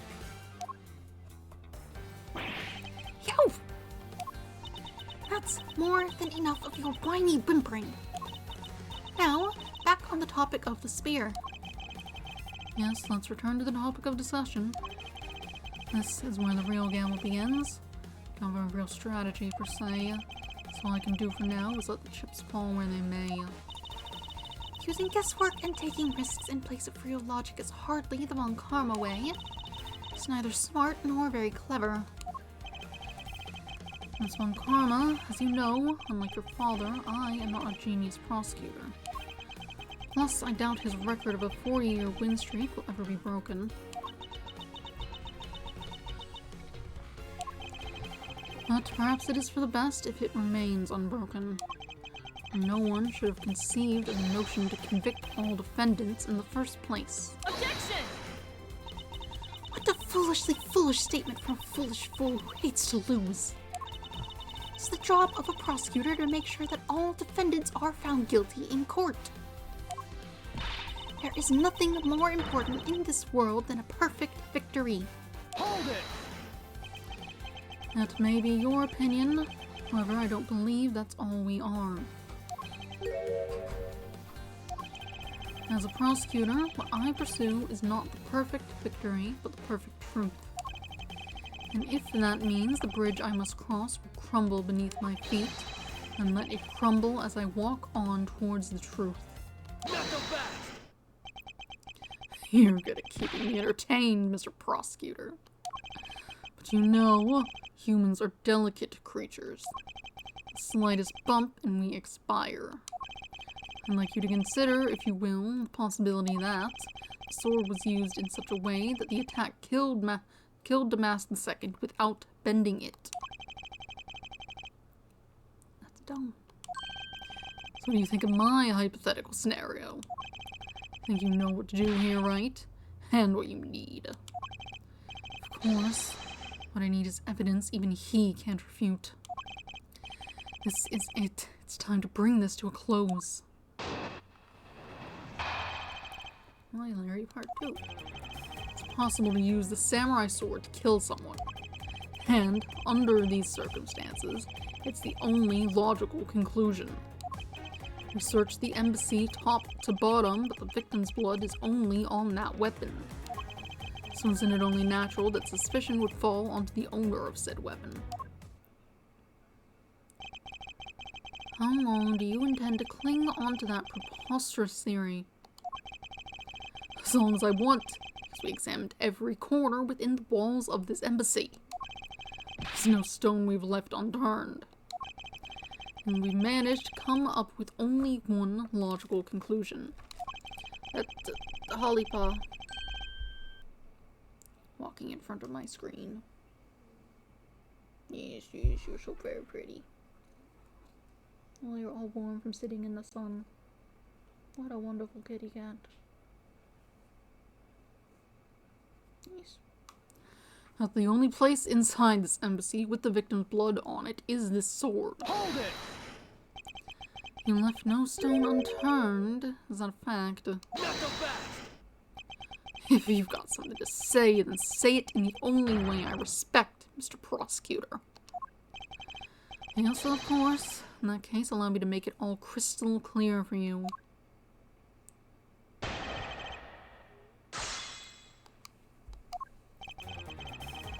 Possible to use it. Hold it! May I inquire as to how you are able to make such a claim, Agent Lang? Longzi says, capable of miracles beyond comprehension. Mysterious creatures, man. Rather than man, it's Agent Lang's quotes that are getting increasingly incomprehensible. Human body is a mysterious thing, even with a toy-like sword. It's easy to kill a man if you hit just the right spot. Which is why I think it's possible to kill with this thing without leaving a dent. Hold it! But we can only be sure one way or the other by seeing if the wound matches the sword. I know that. As long as it's possible, I can reclaim it as much as I'd like. And under these circumstances, it's the only logical conclusion. Hold it! But you must know that your conclusion is wrong. Given the circumstance I'm in, the only people I can trust are my subordinates. Because they're a much more trustworthy bunch than you prosecutors ever will be. Hold it! And you call yourself a professional. Not so fast! You still don't see, do you, Mr. Prosecutor? You have to earn my trust. And the only way to do that is to show me proof of another possible murder weapon. Another possible weapon. In this room, there's only one other thing left. This is going to be a gamble, but I can't withdraw from the game now. You're not going to get me to trust you by the power of your glare alone, you know. Plus, I have other reasons as to why I think the samurai sword is the murder weapon. They're saying it was the statue. I searched the embassy top to bottom, but the victim's blood is only on that weapon. Hold it! The only place where you could find blood on was the samurai sword. That's right. even with luminol. Which means there are no other possibilities outside of what I've already outlined. I have a problem with Agent Lang's assertion that the samurai sword is the weapon. I sure do. If you believe that there is no other door of possibility left to open, then allow me to force one open for you. Not so fast. How do you plan to do that?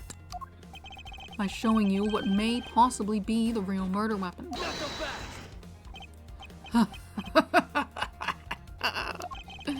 Real murder weapon. Hate to repeat myself. My men have already searched every last inch of this embassy. And they've concluded that nothing else could have been used as the weapon. Knowing these facts, you still want to press forward with your little hypothesis. Of course, because it's not possible that your men inspected everything in their investigation. Not so fast. What are you talking about? I don't appreciate mind games, and I don't appreciate it when people like you slander my men. Hold it. I'm not slandering them, I assure you. I'm merely pointing out that their investigative dragnet has a few holes in it. Namely, that there is something your men couldn't even lay a finger on. And that item is the real murder weapon. Alright then, I'll play along for now.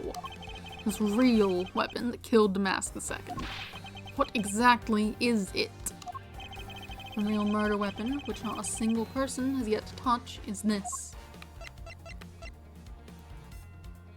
Take that. The National Treasure of Alabast. You mean the Prima statue? Yes, and as you know, only the ambassador and his secretariat may touch it. Which I believe means that neither you nor your men were able to examine it, correct? Not so fast. You know very well that if we did that, there'd be an international incident between the Kingdom of Alabast and the Republic of Babel. The two countries' precarious relationship teeters in the balance for a stupid fight related to sovereignty statute. I'll be damned if I let something go unexamined. Hold it. Agent Lang, if you could take a look at this. The direction the statue is facing just before and after the crime are different. And there's only one conclusion I can draw from that.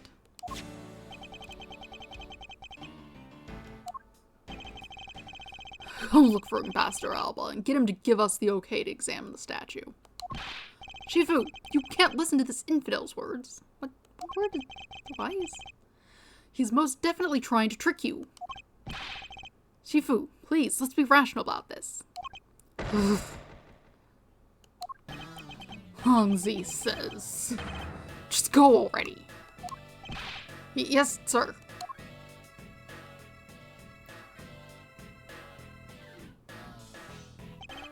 Shifu. Yeah. I'm really sorry, sir, but I was unable to convince the ambassador. I was unable to obtain permission for us to examine the Prima statue. I see. Wait, but then the investigation is at a standstill. Agent Lang, I will go and speak with the ambassador personally. Save your breath. He may act all weak and frail, but that old man's one tough cookie. But I guess you gotta be tough when you're representing a whole country, you know? Agent Lang, if you want, just hurry up and examine the statue already. But Shifu, what about causing an international incident? Quiet. I'll take the fall if I have to later. Hold it. Agent Lang, the hypothesis is mine. So if someone is to take the responsibility, let it be me. Responsibility. Going to talk in such heavy terms, maybe I should let you. It'd be a real problem for my men if something were to happen to me.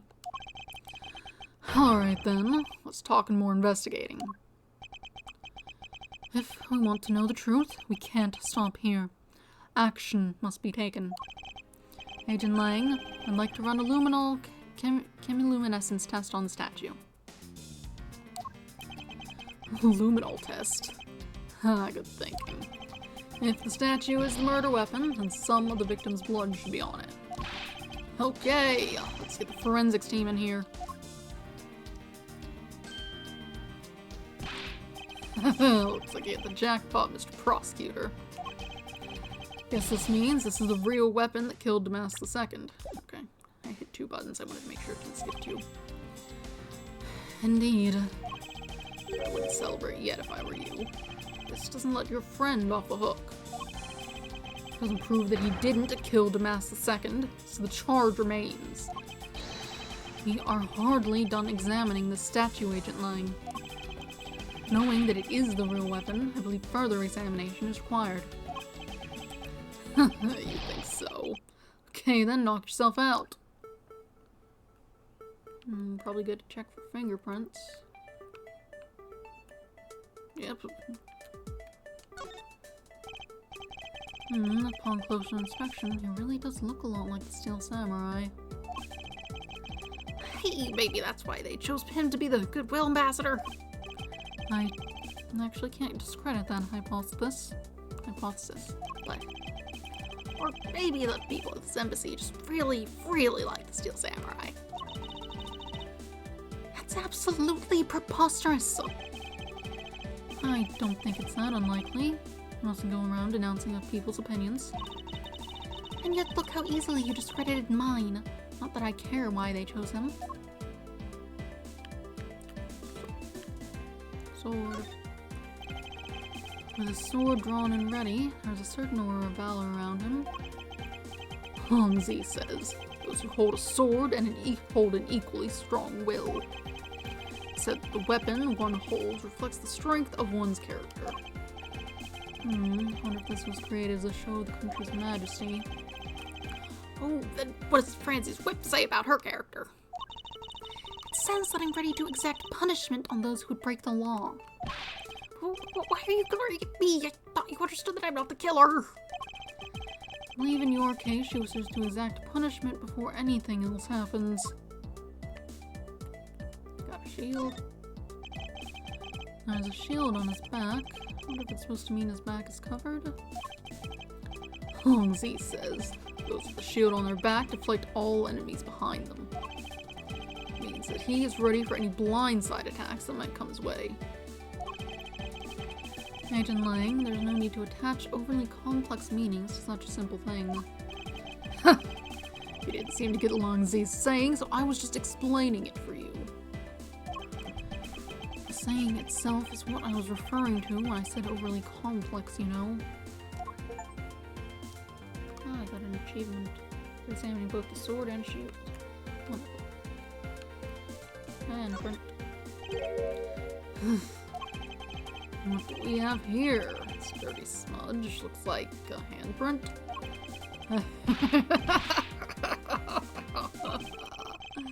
What's a definitive bit of evidence like you doing under here? Looks like we got some fingerprints to analyze. Worst case scenario, these prints belong to Larry. But it looks like it's too late for me to do anything about that now.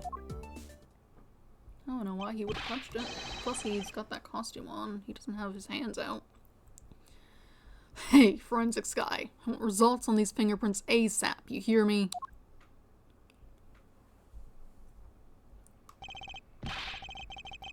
Holly, you got fur on my straw. How could you? That's gross. Agent Lang, I have the analysis results, sir. Good.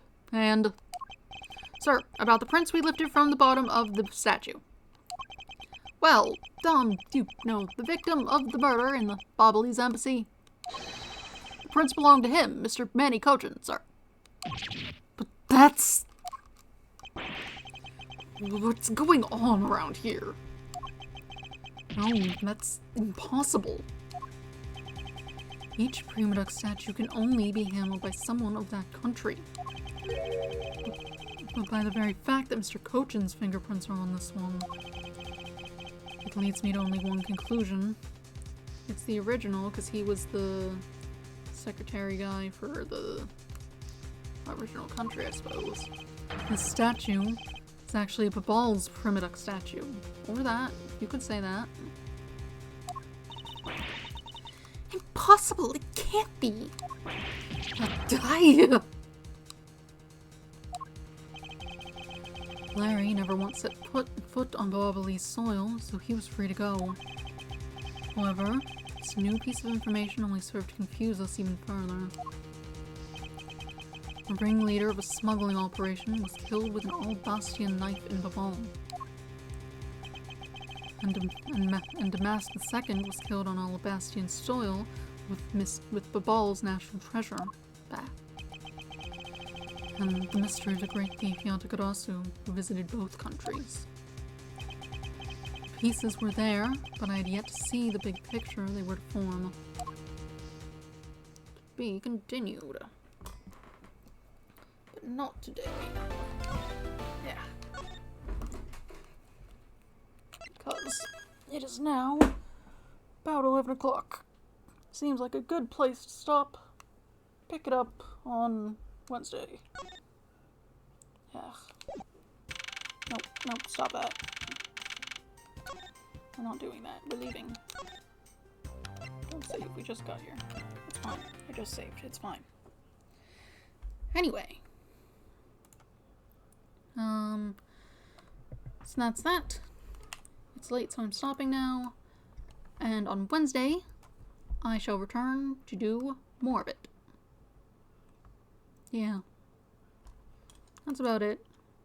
I should maybe start mixing something in on Wednesday so it's not Ace Attorney all the time, but given how close to the end of the game I am, I think I won't do that until I start up the next game at least. Also, I'm not sure what I would throw in. I have a couple options. I don't think I want it to be... I have Rain Code, but I don't think I want it to be Rain Code until that can be the focus. So that'd be after the Ace Attorney. Could throw in, there's like 3 Detective Conan games that have English translations. Apparently there's a 4th one that's just because it got an official localization. It was on the Wii.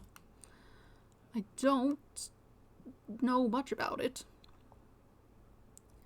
I also don't know how to emulate the Wii. I'm sure I could figure it out, but the motion controls are, a concern.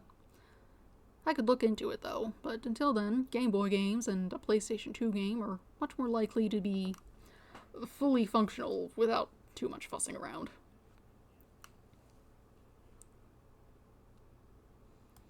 So, you know, maybe once I'm through with, the Ace Attorney Investigations 1, I might put that into Shuffle. Wednesday seems like a good day. But not till I'm done with that game. Have to wait until I start the next one. Yes. Anything else? No, I shall return on Wednesday to go through more of the thing. The case. We'll figure out what's going on. Yes. That's all. Have a nice day. Goodbye.